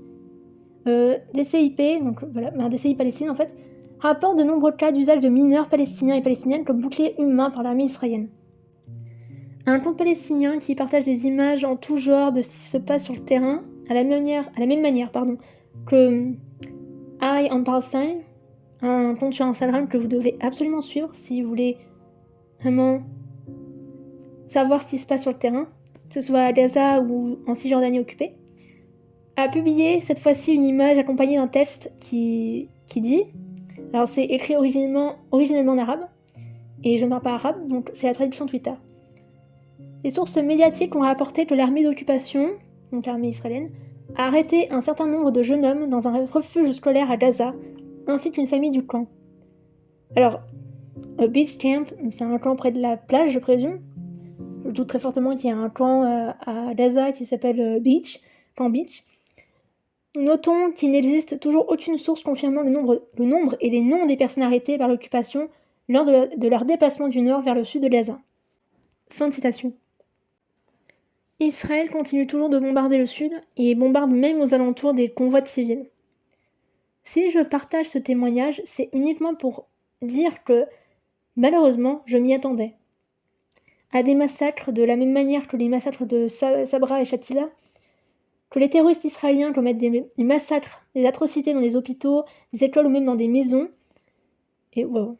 Alors ça je l'ai écrit avant le massacre, je sais plus, j'ai plus le nom de l'école en tête, mais Israël a récemment commis un massacre dans une école à Gaza, une école qui est une école de l'ONU d'ailleurs en plus, et il y a 200 personnes qui ont été tuées je crois. Enfin voilà, j'ai vraiment écrit ça avant et c'est dingue. Bref, même dans des maisons, comme les soldats américains ont fait à Fallujah. Je m'attends aussi à des violences sexuelles, des violences tout court, à de la torture, à des meurtres. Il y a une vidéo qui est sortie montrant des civils, drapeau blanc en main et les bras levés, qui essayent d'avancer et de sortir de l'hôpital pédiatrique Al-Nasr. J'ai sûrement mal prononcé ça, je suis désolée. Les snipers, très probablement israéliens, puisque la présence de tanks israéliens aux alentours ont été rapportés, leur ont quand même tiré dessus. Cette invasion, c'est aussi une occasion pour améliorer la propagande israélienne. Ou presque. Récemment, une nouvelle vidéo a été partagée par l'État illégitime. Dedans, le porte-parole de l'armée israélienne, Daniel Hagari, montre le sous-sol de l'hôpital Al-Rantisi, un hôpital pour enfants au nord de la bande. Il affirme que des otages étaient détenus là, et il va ensuite montrer un biberon, un bout de corde près d'une chaise, puis un papier sur le mur qu'il présente comme une liste en arabe qui dit « L'opération est en cours ». L'opération contre Israël entamée le 7 octobre. Genre, attendez, je vais citer d'ailleurs les propos exacts. C'est une liste de geôliers où chaque terroriste écrit son nom pour prendre son tour de garde et surveiller les gens qui étaient ici. Sauf qu'il s'agit d'un calendrier en fait, donc les noms sont en fait samedi, dimanche, lundi. Vous savez, ce script que je lis pour me pour pas me perdre et bien dire tout ce que j'ai besoin d'aborder, a été écrit sur plusieurs semaines. Et de toute façon, je vais mettre un disclaimer avant l'épisode. L'épisode durait 5 heures, tellement les terroristes israéliens, avec la complicité de la majorité des gouvernements occidentaux et ouest-asiatiques nord-africains, ont enchaîné atrocité sur atrocité.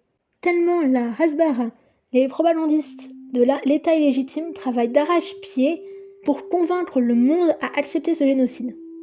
Plus ça va, plus c'est ignoble. Des femmes qui accouchent par césarienne sans aucune anesthésie, l'odeur de mort qui envahit l'entièreté de la bande de Gaza, les gens coincés sous les décombres qui se voient mourir, la violence en Cisjordanie, les bombardements au sud du Liban en phosphore blanc, les couveuses qui ne fonctionnent plus et qui condamnent les bébés prématurés à mort. Et d'ailleurs, il y a au moins... Alors maintenant, c'est 8 bébés qui sont morts, maintenant, au moins à cause de ça. Et il y en a certainement d'autres de ces bébés qui vont mourir à cause de ça, parce que les bébés sont hors de leur couveuse. Donc, on n'arrive même plus à compter le nombre de personnes tuées ou qui succombent à tout. Leurs blessures, la faim, la soif, tout. Je vais le dire tout de suite. Tous les participants et participantes et complices de ce génocide, parmi d'autres atrocités qui se passent dans le monde, ne connaîtront plus jamais ne serait-ce qu'une seconde de paix. Pseudo-journalistes, politiciennes, PDG, tous et toutes.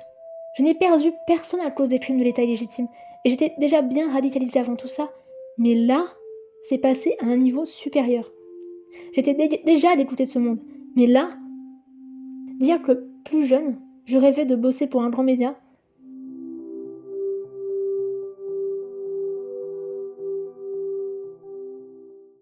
Après avoir refusé de laisser entrer des convois humanitaires, menaçant même l'Égypte de bombarder ces convois s'ils se décidaient à envoyer des aides dans la bande de Gaza, l'aide humanitaire va finalement pouvoir passer via le poste frontière de Rafah, ce qui a pris du temps, puisque, rappelez-vous, Israël a bombardé le poste frontière. Depuis le 21 octobre, au moins 374 camions sont entrés dans la bande de Gaza. Selon Médecins sans frontières, il faut une centaine de camions par jour pour répondre aux besoins des habitants de la bande, ce qui est une évidence. D'ailleurs, j'avais vu cette vidéo d'une personne qui disait que le manque d'accès aux ressources de première nécessité était évidemment voulu, mais surtout fait dans l'optique de créer des tensions, de faire en sorte que les civils gazaouis se battent entre eux pour avoir ne serait-ce qu'un bout de pain. Vraiment, je trouve ça tellement, même pas de mauvais goût, c'est pire que ça. De voir par exemple la Maison Blanche dire qu'il est possible de faire entrer une centaine de camions par jour, ou encore Macron affirmer que le pays enverra un navire hôpital à Gaza qui a autant de soignants que dans nos hôpitaux en France. Voir ce faux humanisme me donne même pas envie de vomir, ça me donne juste envie de tout casser. Je pose ça là. Des milliers de personnes, dont de nombreux enfants, sont condamnés à mort si le blocus n'est pas levé, si Israël ne cesse pas de couper l'accès à tout, notamment au carburant, et si les soldats qui encerclent les hôpitaux de gazaouis n'arrêtent pas de tirer et de tuer tout ce qui bouge, comme l'a relayé Médecins sans frontières. Ils n'arrêtent pas d'empêcher les ambulances d'atteindre les blessés. Plus de 9000 blessés sont dans le couloir de la mort à cause de ça. Plusieurs personnes dont des enfants sont coincés sous les décombres. Israël bombarde en continu de Gaza, comme l'a affirmé Israël qui disait intensifier les bombardements avant l'invasion terrestre. D'ailleurs, je dis qu'il y a des milliers de personnes qui sont condamnées à mort, mais il y a déjà des personnes qui sont mortes en fait. Il y a déjà au moins 2 personnes qui sont mortes en fait de malnutrition, qui sont mortes de faim en fait. Et ça va pas s'arrêter, ça va continuer en fait si il n'y a pas de cessez-le-feu. J'espère toujours en soi que la résistance palestinienne réussirait à repousser les troupes israéliennes. Parce que c'est hors de question, disait la bande de Gaza. Comme c'était hors de question, disait une partie du Liban. Écoutez, cet épisode, il va être bordélique, complètement désorganisé, non seulement parce que j'ai perdu le peu de matériel qui me permettait de créer un contenu un minimum qualitatif, mais surtout parce que l'heure est grave. Je ne peux pas perdre mon temps à écrire un script super travaillé quand un génocide prend place sous nos yeux, avec la complicité des puissants. J'ai un mépris indescriptible pour les politiciennes, pour le gouvernement français, turc, américain, israélien, tous les gouvernements en fait. Mon sang bouillit et mon cœur se déchire quand je vois ces vidéos montrant les bombardements israéliens arracher la vie à des dizaines, voire des centaines de personnes d'un seul coup. Me dire qu'à chaque fois qu'un missile touche le sol, au moins une vie s'arrête. Mon sang bouillit quand je vois ces merdes au pouvoir regarder ailleurs, voire même financer ce putain de génocide. C'est horrible. Rien qu'à imaginer les derniers instants de ceux qui sont sous les décombres, et qui subissent une mort lente et douloureuse. souvent seuls. Qu'est-ce qu'on fait, bon sang? On n'est pas censé continuer nos vies comme si de rien n'était, on n'est pas censé laisser ça passer. On ne doit pas répéter les mêmes erreurs. Nir Barkat, le ministre de l'économie israélien, a menacé l'Iran et le Liban en affirmant que son pays allait les rayer de la terre si le Hezbollah s'impliquait dans l'histoire. Israël a bombardé le Liban, la Syrie, Israël commet un génocide, Israël a certainement tué des otages avec ses frappes tellement précises qu'elles tuent plus de gosses que de terroristes. Les mêmes terroristes qu'il a financés à leur début parce que c'était difficile de vilifier une opposition laïque et de gauche et les faire passer pour des barbares sanguinaires à l'image de Daesh, j'imagine. Pour revenir au faux humanisme de l'Occident, je suis désolée, mais vos aides, elles ne servent à rien s'il n'y a pas un putain de cessez-le-feu direct et si le blocus n'est pas levé. Donnez de quoi manger, de quoi boire, donnez de quoi survivre alors que les bombes pleuvent sur l'entièreté de la bande. Ne pas demander un cessez-le-feu, de ne pas exiger de la part de l'État illégitime qu'il redonne aux Gazaouis l'accès à l'eau potable, à la nourriture, à l'électricité et au carburant, c'est de la torture. Surtout de la torture psychologique. Le 18 octobre 2023, Israël bombarde un hôpital chrétien, faisant des centaines de morts. Alors, la couverture médiatique de ce crime de guerre, c'est une honte. Déjà, ce n'est apparemment pas un bombardement, mais une explosion, voilà, comme si c'était dû à une fuite de gaz. Mais surtout, c'est qu'on ne savait supposément pas qui était responsable. Dans 20 minutes par exemple, on affirmait qu'Israël et les Palestiniens s'accusent mutuellement. Dans Le Monde, on lisait qu'Israël et le djihad islamique palestinien se rejetaient la responsabilité sur l'un et l'autre. Les premières analyses, notamment du renseignement américain, français et canadien, pour trouver le responsable, pointaient avec incertitude vers le djihad islamique, soit qu'une frappe en provenance de Gaza ait touché l'hôpital. C'est inquiétant. Ça voudrait dire que les groupuscules palestiniens auraient un arsenal plus développé? Ils ont à leur possession des missiles américains? Après, il y a l'analyse publiée par Al Jazeera qui conclut qu'il est plus probable que la frappe soit d'origine israélienne. Pour se défendre, Israël partage un extrait audio d'une conversation radio interceptée par les autorités israéliennes entre deux membres du Hamas. Une analyse de Earshot, une ONG dont les enquêtes sont focalisées sur le contenu audio, démontre une probabilité que l'extrait audio partagé soit truqué et qu'ainsi il ne s'agisse pas d'une preuve crédible.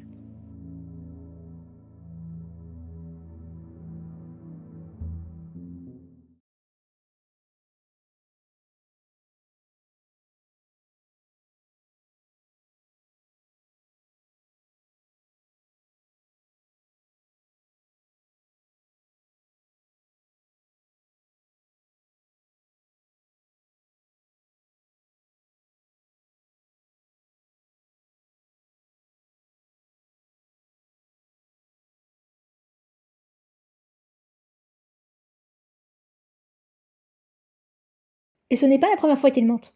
Par rapport à l'épisode des bébés décapités, on y reviendra, Joe Biden avait affirmé avoir vu des images des bébés soi-disant décapités. La Maison-Blanche a, suite à ça, clarifié la chose en affirmant que Joe Biden n'avait pas vu de telles images, mais qu'il avait lu des articles à ce sujet. Il y a aussi Israël qui ment, mais ça, c'est pas nouveau non plus. On a l'habitude. J'arrive pas à croire qu'on gobe tout ce que le régime raconte sans apporter la moindre preuve matérielle alors qu'il ment comme il respire, et ce depuis sa création. Je vais citer une phrase que j'ai lue qui me paraît incroyablement vraie et pertinente. Israël raconte pendant que les Palestiniens montrent. Moi, je suis désolée, mais si t'es capable de mentir et de fabriquer des preuves comme ils l'ont fait pour le meurtre de Shirin Abu Akleh, je ne vais pas te donner de seconde chance, ou que sais-je, je ne te fais pas confiance, point barre.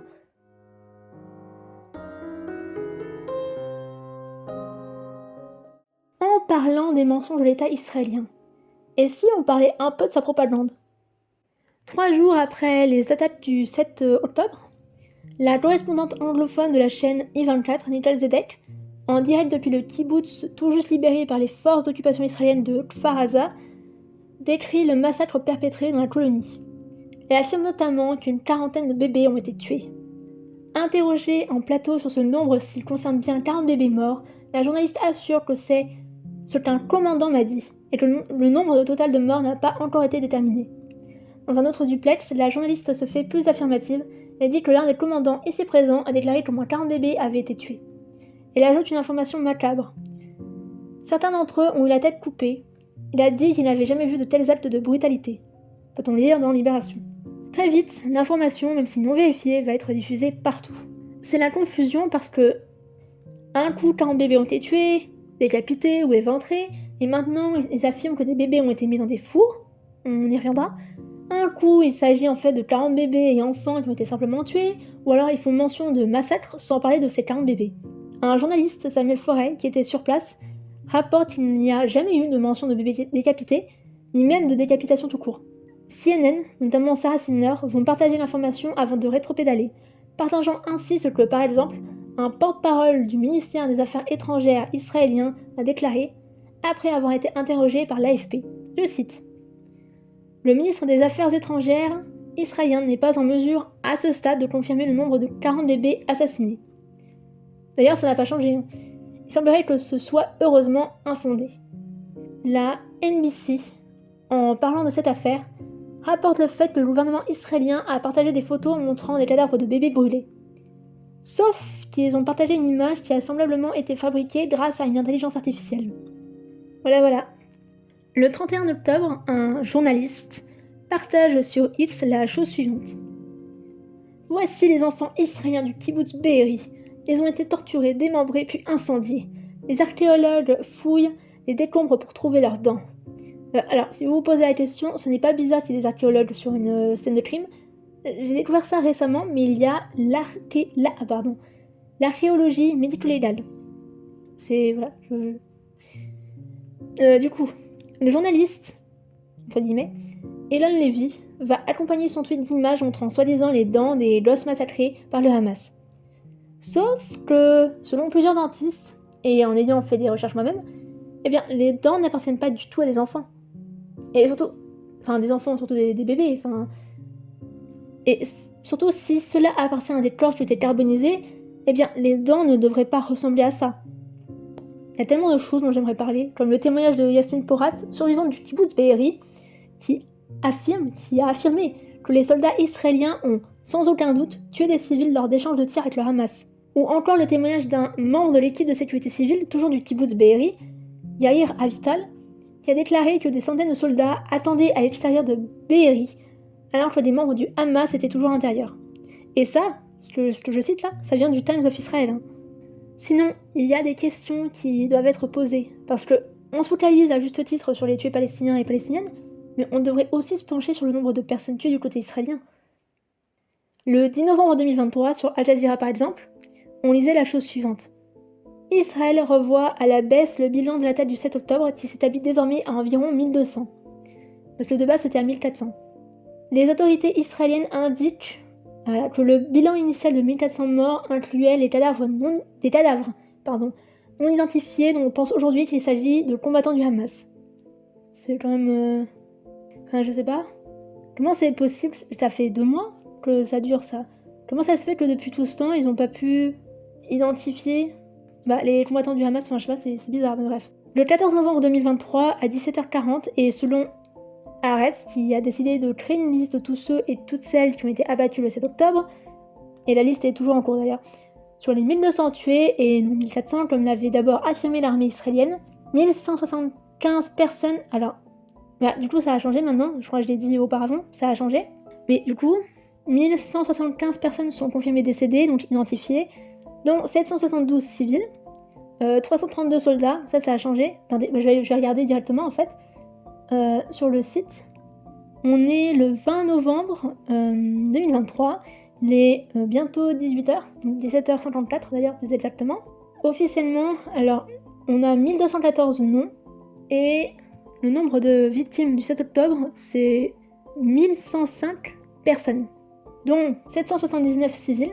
Alors, et le nombre de soldats a changé. De base, c'était 332 soldats, et maintenant ça a changé, c'est 363 soldats qui ont été tués. Alors, 59 policiers qui ont été tués aussi, et 13... Alors, Emergency Services, alors c'est tout ce qui est ambulancier, etc. Et d'ailleurs, c'est problématique d'ailleurs de... Je vois des gens critiquer le... Comment ça s'appelle? Le Hamas, on va dire ça comme ça. Le Hamas, en disant oui, 10 000 tués, ils confondent... Enfin, ils font pas une distinction entre les militants du Hamas et du djihad islamique et puis de la résistance palestinienne avec les civils, gna gna gna. Mais là, ils font exactement la même chose, là. Ils font exactement la même chose. Bref. Du coup, c'est 779 civils qui ont été tués. Concernant la propagande israélienne, il y a évidemment les otages. Le Hamas détenait initialement 242 otages, et 4 otages ont été libérés depuis le début de ce foutoir. Le nombre d'otages a probablement baissé, non pas grâce à des négociations ou à des opérations de sauvetage, mais dû au bombardement israélien. Dans un article de Reuters, on lit que la branche armée du Hamas, faction militante palestinienne, a déclaré samedi 4 novembre que plus de 60 otages étaient portés disparus en raison des frappes aériennes israéliennes sur Gaza. À la fin du mois dernier, le Hamas a déclaré qu'une cinquantaine d'otages détenus par le groupe avaient été tués lors des frappes israéliennes sur Gaza. Puis même, on n'y pense pas, mais le blocus, blocus au siège, non le blocus, non c'est un siège, où Israël coupe l'accès à tout, ça impacte forcément les otages en fait. Parce que si les Palestiniens ne peuvent pas avoir accès à l'eau, à la nourriture, aux médicaments, etc., les otages non plus du coup. Il y a des otages qui ont besoin de médicaments ou qui ont vraiment une santé très fragile, mais du coup, le Hamas, ils peuvent pas s'occuper des otages du coup, vu que... Bref.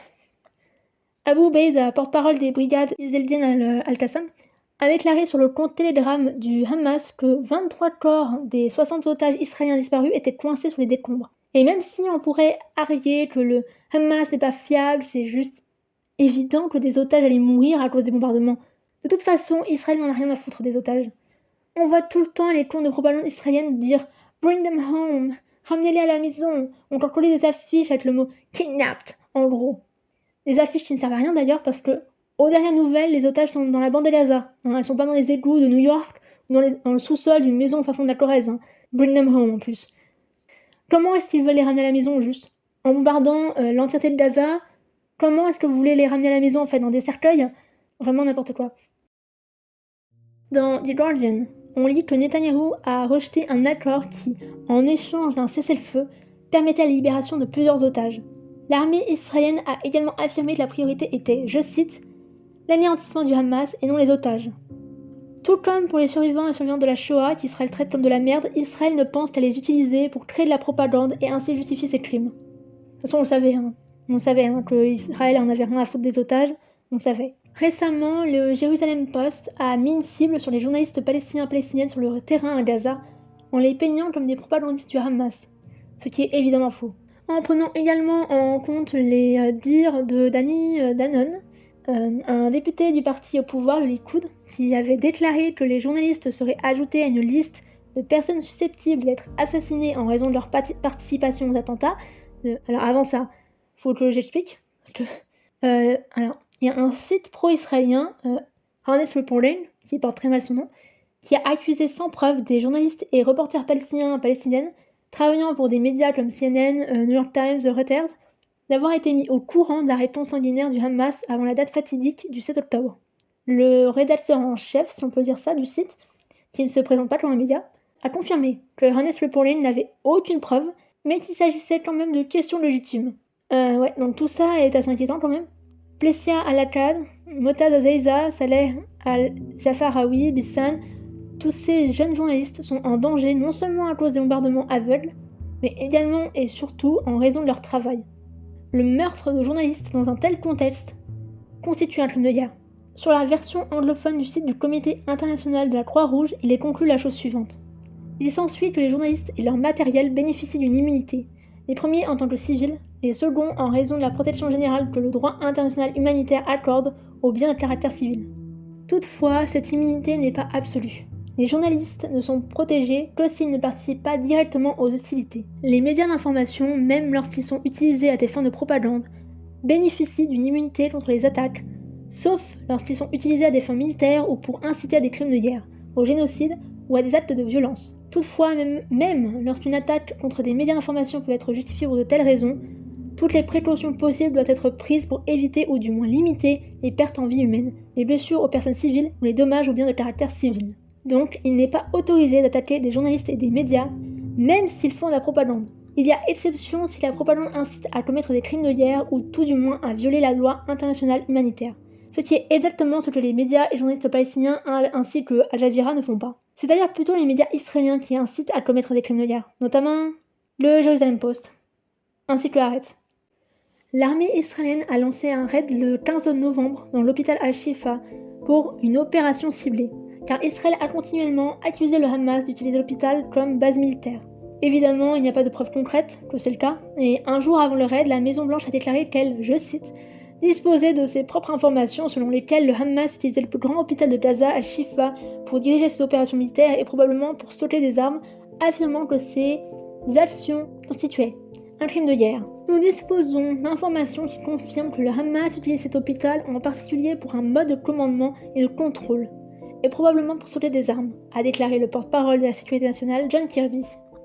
Si c'est un fait, où sont les preuves? Mais c'est dingue ça. Nous avons des preuves que c'est vrai, mais on va pas vous les montrer. Enfin, bref. Du coup, les soldats ont pénétré l'hôpital. Plusieurs informations ont été apportées. Déjà, je vais vous lire l'article de France Info, reprenant les dires d'un ancien chef de la mission militaire française auprès de l'ONU, Dominique Trinquant. L'armée israélienne a annoncé mercredi 15 novembre mener une opération ciblée contre des membres du Hamas au sein de l'hôpital Al-Shifa dans la bande de Gaza. Annoncer à l'avance l'attaque, c'est une façon de dire qu'Israël respecte les lois de la guerre. Pour l'ancien militaire, cet hôpital est utilisé par le Hamas pour protéger son PC, ce qui est totalement interdit dans le droit de la guerre, affirme-t-il. Des milliers de Gazaouis qui se sont réfugiés au sein de cet hôpital, le plus important de Gaza.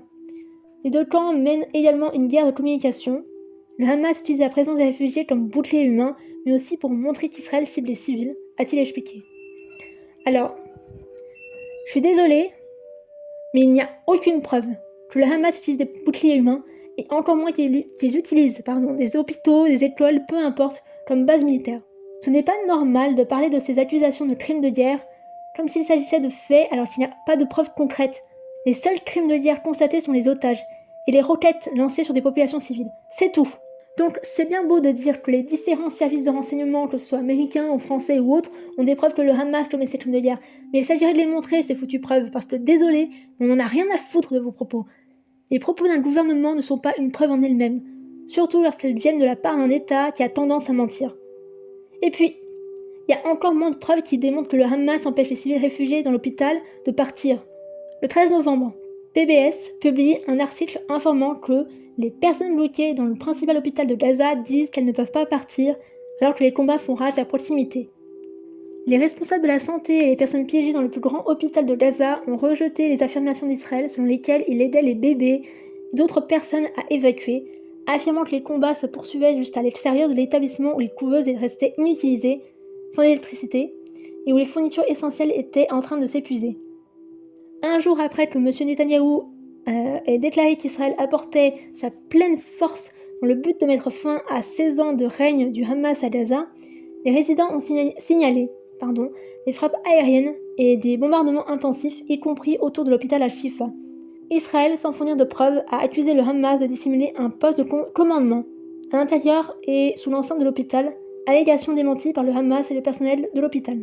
Ils sont à l'extérieur, non loin des portes, a déclaré Ahmed Al-Bourch, un résident qui s'est réfugié dans l'établissement.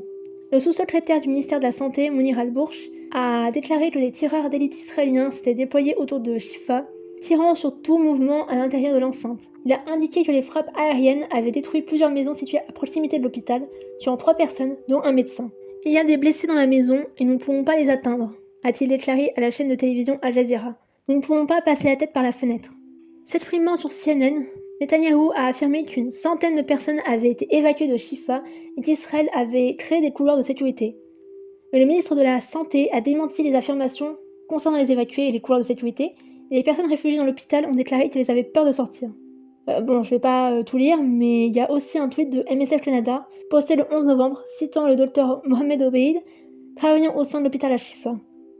Je cite. « Nous sommes au 4e étage, un sniper a attaqué 4 patients à l'intérieur de l'hôpital. L'un d'entre eux a reçu une balle directement dans le cou, il est tétraplégique, et l'autre a reçu une balle dans l'abdomen. » Fin de citation. Il a été rapporté des cas d'infirmières blessées par des snipers. Mais tout ça ne se passe pas qu'aux alentours de l'hôpital à Shifa, dont je n'ai pas fini de parler. Une jeune femme, Norine, partage sur Twitter quelque chose de tragique. Une petite cousine, elle s'appelait Razan et Nouran Alou. Les chars israéliens leur ont tiré dessus et les ont tués alors qu'elles essayaient de remplir un seau d'eau dans la cour de leur maison. Mon oncle, Ahmad Alou, leur père, s'est avancé et il s'est allongé entre elles avant d'être visé et tué à son tour. Ce texte est accompagné de 2 photos, la première montrant les 2 sœurs, et une autre montrant l'oncle Ahmad avec l'une de ses filles, Nouran je présume. Il y a également un autre cas, une photo partagée par l'armée israélienne montrant un terroriste israélien avec un homme palestinien blessé et âgé, l'aidant à traverser l'un des passages d'Issur. Ah, que c'est beau venant de l'armée la plus morale du monde, on penserait. Enfin, Sauf que la petite fille de Bachir Haji va révéler que son grand-père a été tué peu de temps après la photo, d'une balle dans le dos et dans la tête. Surnommé Abu Rani, il était connu pour sa gentillesse et avait une bonne réputation. Une personne noble parmi les gens de bon cœur. Revenons-en à l'hôpital Al-Shifa. Déjà, avec le raid, il a été rapporté que des soldats ont tiré dans l'hôpital, notamment dans les chambres des patients, et il a été rapporté que 30 personnes auraient supposément été tuées. J'espère que cela ne sera pas confirmé. Même si je m'attendais à un massacre, honnêtement. L'entrepôt de l'hôpital où était stocké du matériel médical a été bombardé. Des personnes sur place rapportent que les journalistes qui étaient dans l'hôpital ont été arrêtés par l'armée israélienne et que d'autres personnes, réfugiées dans l'hôpital, ont été interrogées, déshabillées et humiliées. Certains et certaines étaient terrifiés en apprenant la venue de l'armée israélienne. Et je vais encore parler de la propagande israélienne du coup. Je sais pas si vous avez vu ça, mais une femme se présentant comme une infirmière travaillant en pédiatrie au sein de l'hôpital à Shifa s'est filmée, presque en pleurs, en affirmant qu'il n'y avait plus rien dans l'hôpital à cause du Hamas et tout. Et puis en fond, on a une affiche avec le logo du Hamas. Et ce qui est intéressant avec cette vidéo, déjà c'est l'accent de la fille qui met la puce à l'oreille, l'ajout de bruit d'explosion et le faux stéthoscope, le fait que personne, que ce soit le personnel médical ou encore des journalistes au sein de l'hôpital, n'ait croisé cette femme. D'ailleurs, il ne s'agit pas d'Anna Awoodbull ou que sais-je.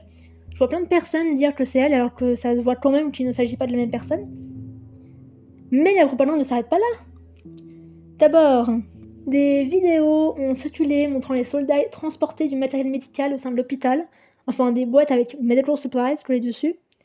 Et apparemment, il n'y avait pas beaucoup de trucs dedans parce que ça avait l'air assez léger. Je sais pas, juste la façon de porter les cartons était... La façon de les tenir était assez spéciale quand même.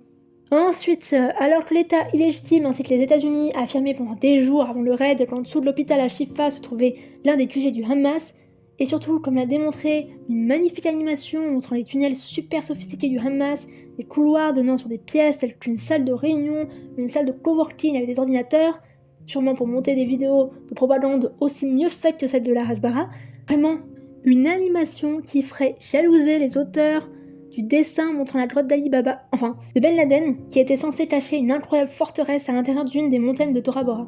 Sauf qu'évidemment, les trouvailles étaient bien différentes. Déjà, les tunnels ultra sophistiqués, eh bien, ils n'existent pas. Il n'y a pas de base militaire quelconque.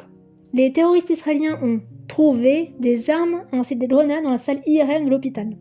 Sans commentaire. Une vidéo publiée par l'armée terroriste israélienne montre à un moment donné un ordinateur portable allumé et déverrouillé qui, avant d'être flouté, montrait la photo d'une soldate israélienne ayant été kidnappée par le Hamas.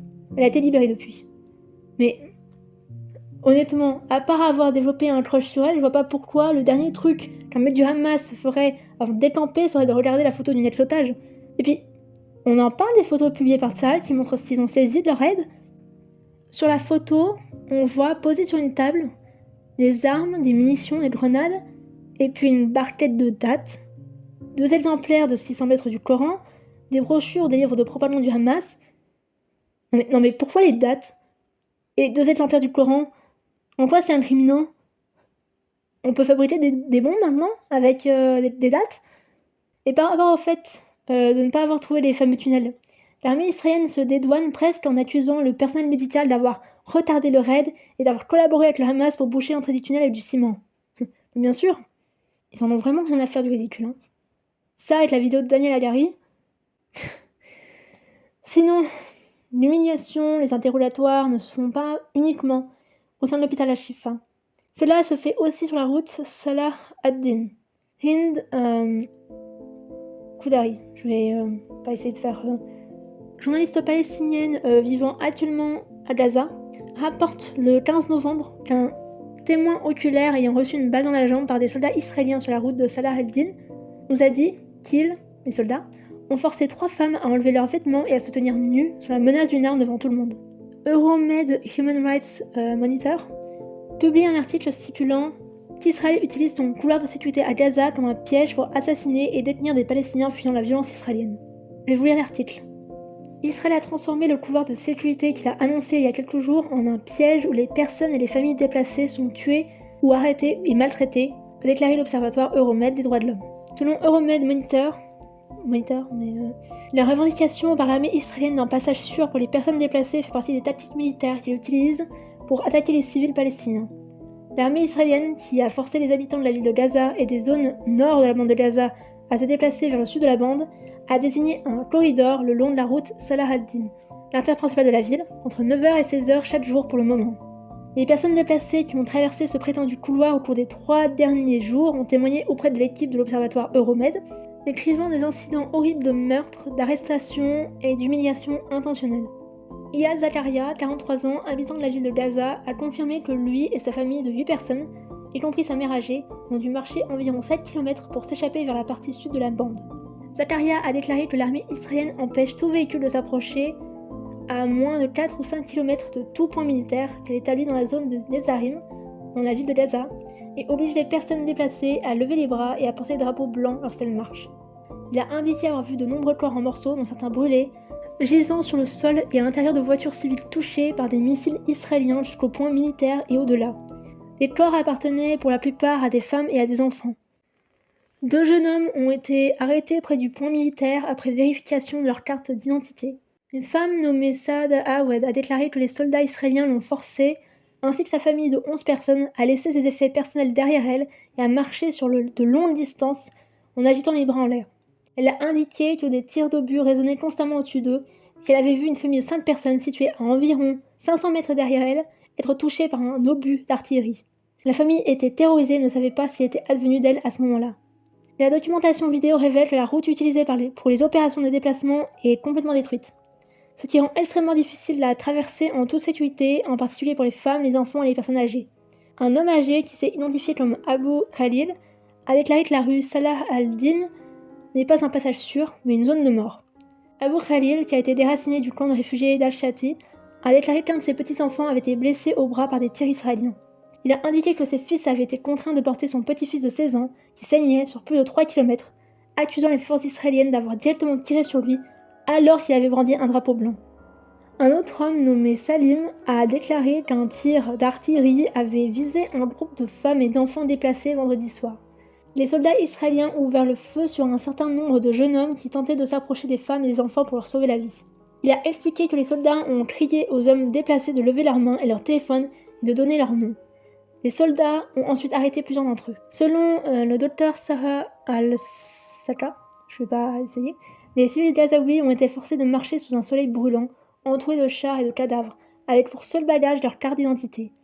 Les soldats leur ont ensuite ordonné de s'arrêter pendant environ 1 heure et ont menacé de les arrêter ou de les tuer avant de les autoriser à poursuivre leur route vers le sud sans regarder autour d'eux.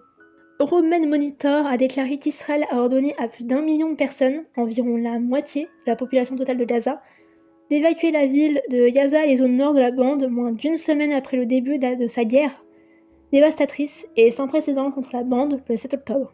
Depuis lors, l'Organisation de défense des droits de l'homme a mis en garde contre les implications juridiques et humanitaires de l'ordre d'évacuation israélien. Citant les immenses dangers encourus par les civils palestiniens, Euromed a déclaré que l'ordre d'évacuation d'Israël constitue un déplacement forcé qui viole le droit humanitaire international et peut constituer un crime de guerre. Le groupe de défense des droits, donc Euromed, a déclaré qu'Israël ne se contente pas de déplacer de force et de cibler les civils de Gaza, mais qu'il ne leur fournit pas non plus d'abri sûr, violant ainsi explicitement les lois de la guerre qui interdisent les actes ou les menaces de violence dont le but premier est de répandre la terreur parmi la population civile. Fin de lecture. J'ai l'impression que Gaza va devenir comme le reste de la Palestine occupée. Checkpoints, apartheid clair. Malgré le siège et le blocus, Gaza était bien le seul endroit où les Palestiniens pouvaient déambuler sans souci dans la bande. C'est maintenant fini, j'ai bien peur. Israël avait ordonné à tous les Gazaouis vivant au nord de partir vers le sud, qu'il disait être un lieu sûr, tout en disant que tous ceux qui restaient dans le nord malgré les avertissements allaient être considérés comme faisant preuve de complicité avec les terroristes, soit le Hamas et le djihad islamique. Bon, le lieu sûr est bombardé régulièrement comme le reste de la bande, mais bon. Le 16 novembre, il est rapporté qu'Israël a largué des tracts dans le sud de la bande de Gaza, comme il avait fait dans le nord. J'en ai déjà parlé d'ailleurs. Mais du coup, je vais citer CNN exceptionnellement. Israël a largué des tracts dans certaines parties du sud de la bande de Gaza, appelant les civils à évacuer les lieux et à se diriger vers les abris connus, ce qui indique qu'Israël pourrait bientôt étendre son opération terrestre contre le Hamas au sud de l'enclave. Des tracts ont été largués mercredi sur 4 localités situées à l'est de Khan Younes, la plus grande ville du sud de la bande de Gaza, avertissant les habitants d'évacuer immédiatement leur résidence. Ces communautés, alors Al-Tara, Rouza, Bani Sohaila et Absan, se trouvent à proximité de la clôture qui sépare la bande de Gaza d'Israël, ce qui laisse supposer que les forces d'occupation israélienne, pas de défense, qui cherchent à prendre le contrôle du sud de la bande de Gaza pourraient y effectuer de nouvelles incursions. Tous ceux qui se trouvent à proximité des terroristes ou de leurs bâtiments exposent leur vie au danger. Chaque maison utilisée par les organisations terroristes sera prise pour cible. Le respect des instructions des forces d'occupation israélienne vous évitera à vous les civils d'être exposés au danger, peut-on lire sur le tract. Fin de citation. C'est là qu'on voit que si c'était vraiment une opération organisée pour lutter contre le Hamas ou encore pour récupérer les otages, le gouvernement israélien a vraiment fait les choses à la hâte.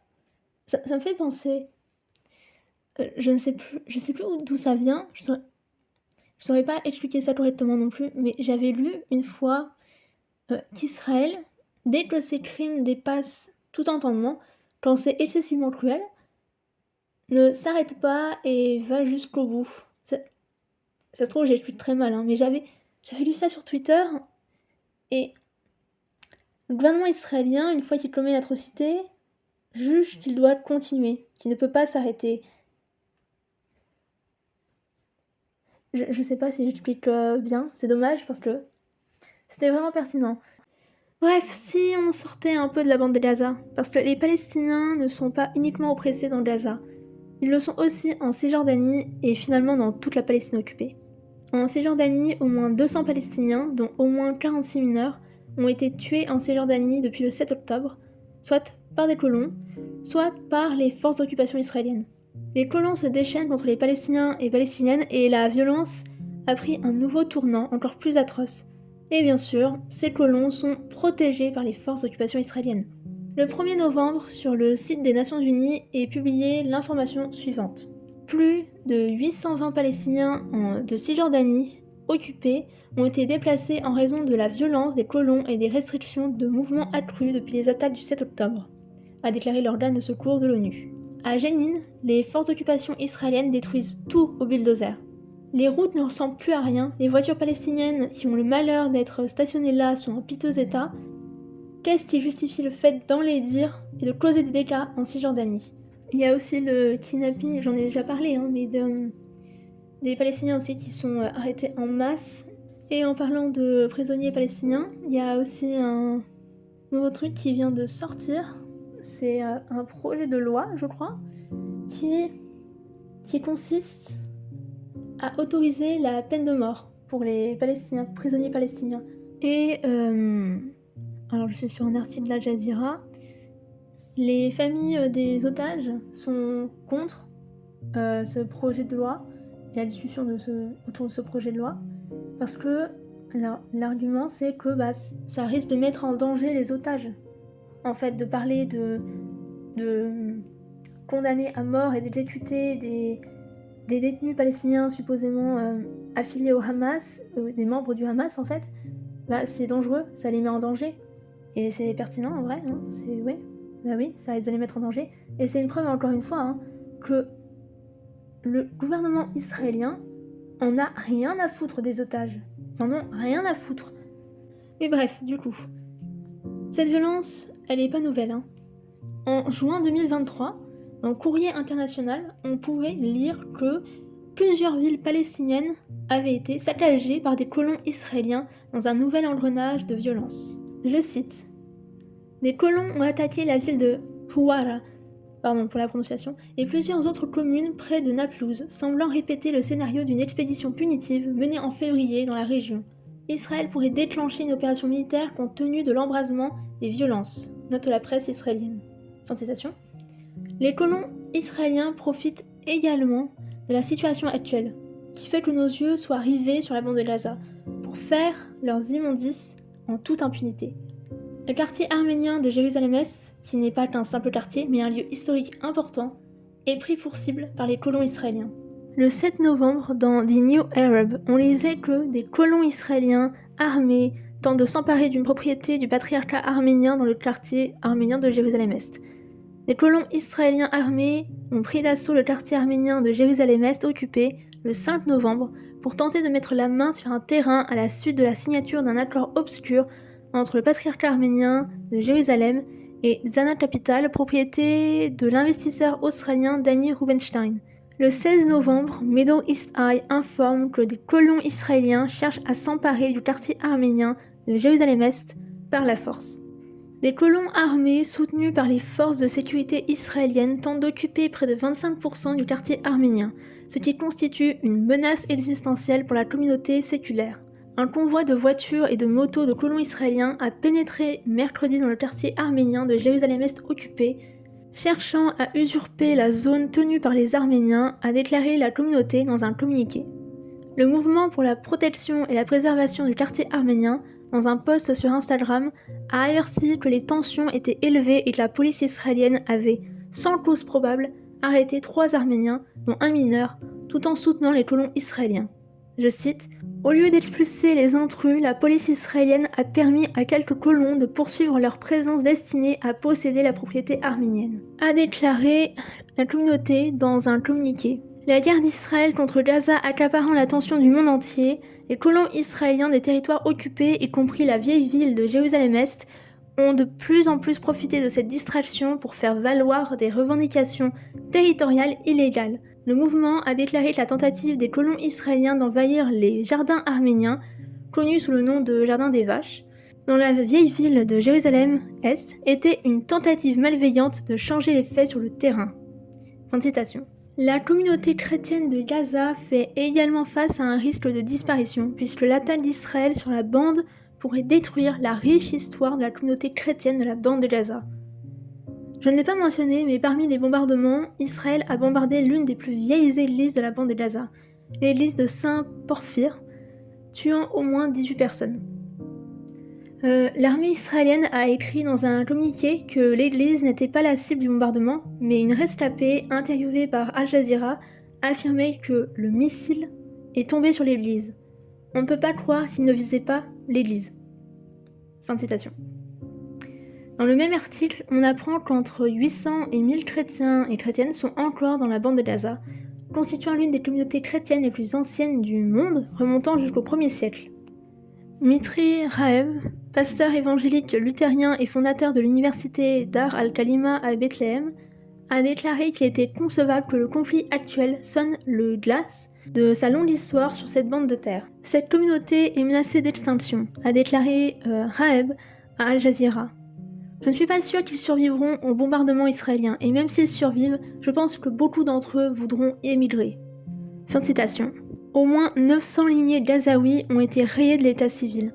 Combien d'entre elles étaient des lignées chrétiennes ? Ces bombardements contre des lieux culturels ne sont pas anodins, ça compte aussi comme volonté génocidaire. Vouloir détruire, effacer l'histoire de Gaza pour raconter aux futures générations certainement le même mensonge en historique, relaté par rapport à la Palestine en sa globalité, soit d'une terre sans peuple pour un peuple sans terre. Et puis de toute façon, les ministres israéliens et les politiciens israéliens ne cachent même pas leurs intentions en fait. Ils veulent clairement détruire Gaza. Ils le disent clairement. L'ONU met en garde contre un risque immédiat de famine. Les hôpitaux à Gaza ne peuvent plus soigner les blessés. L'hôpital Al-Shifa est assiégé et il est rapporté que 7000 personnes réfugiées dans l'hôpital sont retenues en otage par l'armée israélienne. Aussi, à Jenin, qui n'est pas dans la bande de Gaza, le personnel médical de l'hôpital Ibn Sina a été forcé d'évacuer l'hôpital, les mains en l'air. Les forces d'occupation israéliennes enchaînent également les raids en Cisjordanie, une chose qui se faisait déjà bien avant le 7 octobre. Que ce soit dans la bande de Gaza ou en Cisjordanie, il est relaté que les ambulances ont été empêchées d'atteindre les blessés. Ce qui se passe là n'est pas une guerre contre le Hamas, mais un génocide contre les Palestiniens et les Palestiniennes. La finalité de ce bain de sang sur l'ensemble de la Palestine occupée ne sera pas la chute du Hamas. Gaza finira probablement comme la Cisjordanie. et le Hamas renaîtra de ses cendres, soit sous un autre nom ou pas du tout. Parce que pour chaque Palestinien et Palestinienne tués, combien de combattants ont été créés? En commettant de tels massacres, Israël détruit des familles et crée les futurs membres du Hamas. Vous vous souvenez de ce que je vous ai dit à propos du truc que j'ai lu et dont je me souviens pas là? C'est peut-être pour ça qu'ils commettent ce génocide. Parce qu'ils savent qu'en commettant ne serait-ce qu'un massacre, ils créent leurs futurs ennemis et du coup, ils jugent qu'il faut commettre encore plus de massacres, voire un génocide. Dès le 28 octobre, il a été révélé que plusieurs travailleurs palestiniens venus de Gaza pour travailler en Palestine occupée, soit Israël, ont été détenus, interrogés, humiliés et torturés. Tous ont vu leur permis de travail sauter suite aux attaques du 7 octobre. Je cite un article d'Al Jazeera, publié le 28 octobre. Les Palestiniens dont les permis de travail en Israël ont été révoqués seraient détenus dans des camps de rétention, mais Israël a jusqu'à présent refusé de communiquer des informations à leur sujet, selon les groupes de défense des droits de l'homme. Des milliers de travailleurs de Gaza qui étaient employés en Israël au début de la guerre ont disparu depuis lors dans le cadre d'une campagne d'arrestation massive. Les groupes de défense des droits de l'homme et les syndicats pensent que certains de ces travailleurs ont été détenus illégalement dans des installations militaires en Cisjordanie occupée, suite à la révocation de leur permis de travail en Israël. Les autorités israéliennes ont jusqu'à présent refusé de divulguer les noms des personnes détenues. Fin de citation. Ils ont finalement été relâchés et grand nombre d'entre eux ont été expulsés dans la bande de Gaza, malgré la situation catastrophique, comme on peut le lire dans un article publié le 3 novembre sur le site d'Al Jazeera encore. Mais ces travailleurs palestiniens servent énormément l'État illégitime, donc se débarrasser d'eux le met un peu dans l'embarras. Ainsi, pour remplacer ces travailleurs qui font souvent les métiers que personne ne veut faire, un peu de la même manière qu'ici en France avec la communauté maghrébine, ouest-asiatique et généralement africaine, ou aux États-Unis avec la communauté hispanique, notamment les Mexicains, il est très probable que des travailleurs, notamment indiens ou chinois, viennent prendre leur place. Je crois que je vais m'arrêter là. Il y a encore plein de choses à dire, notamment les arrestations massives de personnes généralement arabes-israéliens ou israéliennes, tout simplement, les personnes israéliennes, qui sont arrêtées en masse pour juste dire que ce qui se passe à Gaza c'est horrible, juste pour dire que tuer des gosses c'est mal. Ils se font arrêter vraiment pour ça. Donc il y a aussi Israël qui vire complètement au fascisme. Il y a aussi cette vidéo qui montre des gosses chanter la destruction de Gaza. Enfin, c'est vraiment, il y a beaucoup de choses à dire. Mais je vais terminer cet épisode avec ce que vous pouvez faire, ce qu'on peut faire pour aider la cause palestinienne. Donc d'abord, il y a le boycott. Vous pouvez visiter le site du mouvement BDS pour vous informer davantage, et je vais rester dans les grandes lignes. Bien qu'il est préférable de boycotter toute entreprise finançant le génocide palestinien, la colonisation ainsi que l'apartheid israélien, vous devez surtout vous focaliser sur ces marques-ci. Alsa, Puma, Carrefour, HP, Siemens, tout produit venant en provenance d'Israël, donc notamment les dattes, ou généralement les fruits et les légumes. Remax, RE/Max, Ahava, SodaStream, Domino's Pizza, McDonald's, Papa John's, Burger King, Wix et Pizza Hut. Vous devez faire pression, sans forcément boycotter, sur Disney, Expedia, Google, Amazon, Airbnb, Booking.com. Vous devez faire pression sur les gouvernements, les institutions, les fonds d'investissement, etc. pour qu'ils excluent et désinvestissent autant d'entreprises complices que possible, en particulier les fabricants d'armes, les banques et les sociétés répertoriées dans la base de données des Nations Unies sur les entreprises impliquées dans l'entreprise de colonisation illégale d'Israël, ainsi que les bases de données de Who Profits et AFSC Investigate, des entreprises permettant l'occupation. Parmi ces entreprises complices, vous devez vous focaliser sur Elbit Systems, Caterpillar, Barclays, JCB, HD Hyundai, Volvo, Chevron, Hikvision et TKH Security. J'ai du mal parce que je sais pas quel accent prendre, mais bref. Vous devez participer aux manifestations et autres rassemblements en rapport avec la cause palestinienne. Harcelez les députés de votre département en envoyant des mails, Vous pouvez le faire sur le site de l'association France-Palestine Solidarité. Vous pouvez aussi signer des pétitions, notamment celle d'Amnesty International. Vous pouvez faire aussi des dons, notamment au Palestine Children's Relief Fund, PCRF. Même si les dons ne sont pas vraiment une priorité, puisque les Gazaouis ont du mal à y accéder, et puis même s'ils avaient accès à cet argent, qu'est-ce qu'ils vont acheter avec? Il y a une pénurie de tout. Focalisez-vous sur le boycott et le désinvestissement, participez à des manifs, signez des pétitions. Et harcelez vos députés aussi. Et continuez de regarder et de partager massivement tout contenu en rapport avec Gaza et la Palestine. Luttez contre la désinformation et la propagande israélienne. Parce que ça, c'est vraiment très efficace. Ça n'a pas l'air comme ça, mais produire de la propagande, ça coûte de l'argent. Et foutre tout ce travail en l'air, ça leur fait perdre de l'argent. Pour vraiment conclure cet épisode n'est pas dédié au nouveau aux incus de la colonisation israélienne. On n'a pas le temps de convaincre.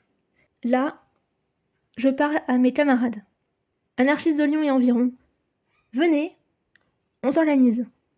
Et je suis sérieuse quand je dis ça, d'accord? Je vous parle en vrai, en ça. Ça fait 2 mois maintenant que ça dure. Et ça ne doit pas continuer. On doit s'organiser. Et aider sérieusement la cause palestinienne. Même aider la résistance palestinienne. On doit y prendre part. Personnellement, je soutiens la résistance palestinienne, même armée, et je me tiendrai toujours aux côtés du peuple palestinien.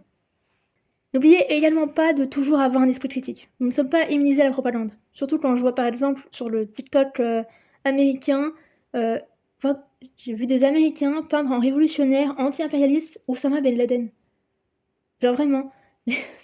Les Américains, ils ont lu la lettre A Letter to America, donc la lettre d'Oussama Ben Laden qui est sortie après les attentats du 11 septembre. Ils ont lu le truc et vraiment ils agissent comme si c'était un truc incroyable, un truc de fou, alors que pas du tout. Mais bref. Maintenant, les dirigeants occidentaux commencent timidement à considérer la discussion d'un cessez-le-feu. Au moins 10 000 tués, mais enfin c'est plutôt 17 000 tués, non plus de 5 000 gosses, enfin c'est 7 000. Donc, pour enfin considérer un cessez-le-feu. Mais attention, l'injustice que subissent les Palestiniens et les Palestiniennes ne s'arrêtera pas au cessez-le-feu. Le militantisme, le soutien ne doit pas s'arrêter après le cessez-le-feu. Il y a toujours l'apartheid, il y a toujours le blocus. Vous ne pouvez pas reprendre votre souffle. Continuez de manifester, continuez de boycotter. Même après le cessez-le-feu, ok? Vous continuez. On continue. Continuez de parler de la Palestine. On pourra prendre une respiration après le cessez-le-feu, mais on ne pourra nous arrêter qu'à la chute de l'apartheid et à la libération totale de la Palestine. De la mer jusqu'au Jourdain, la Palestine sera libre.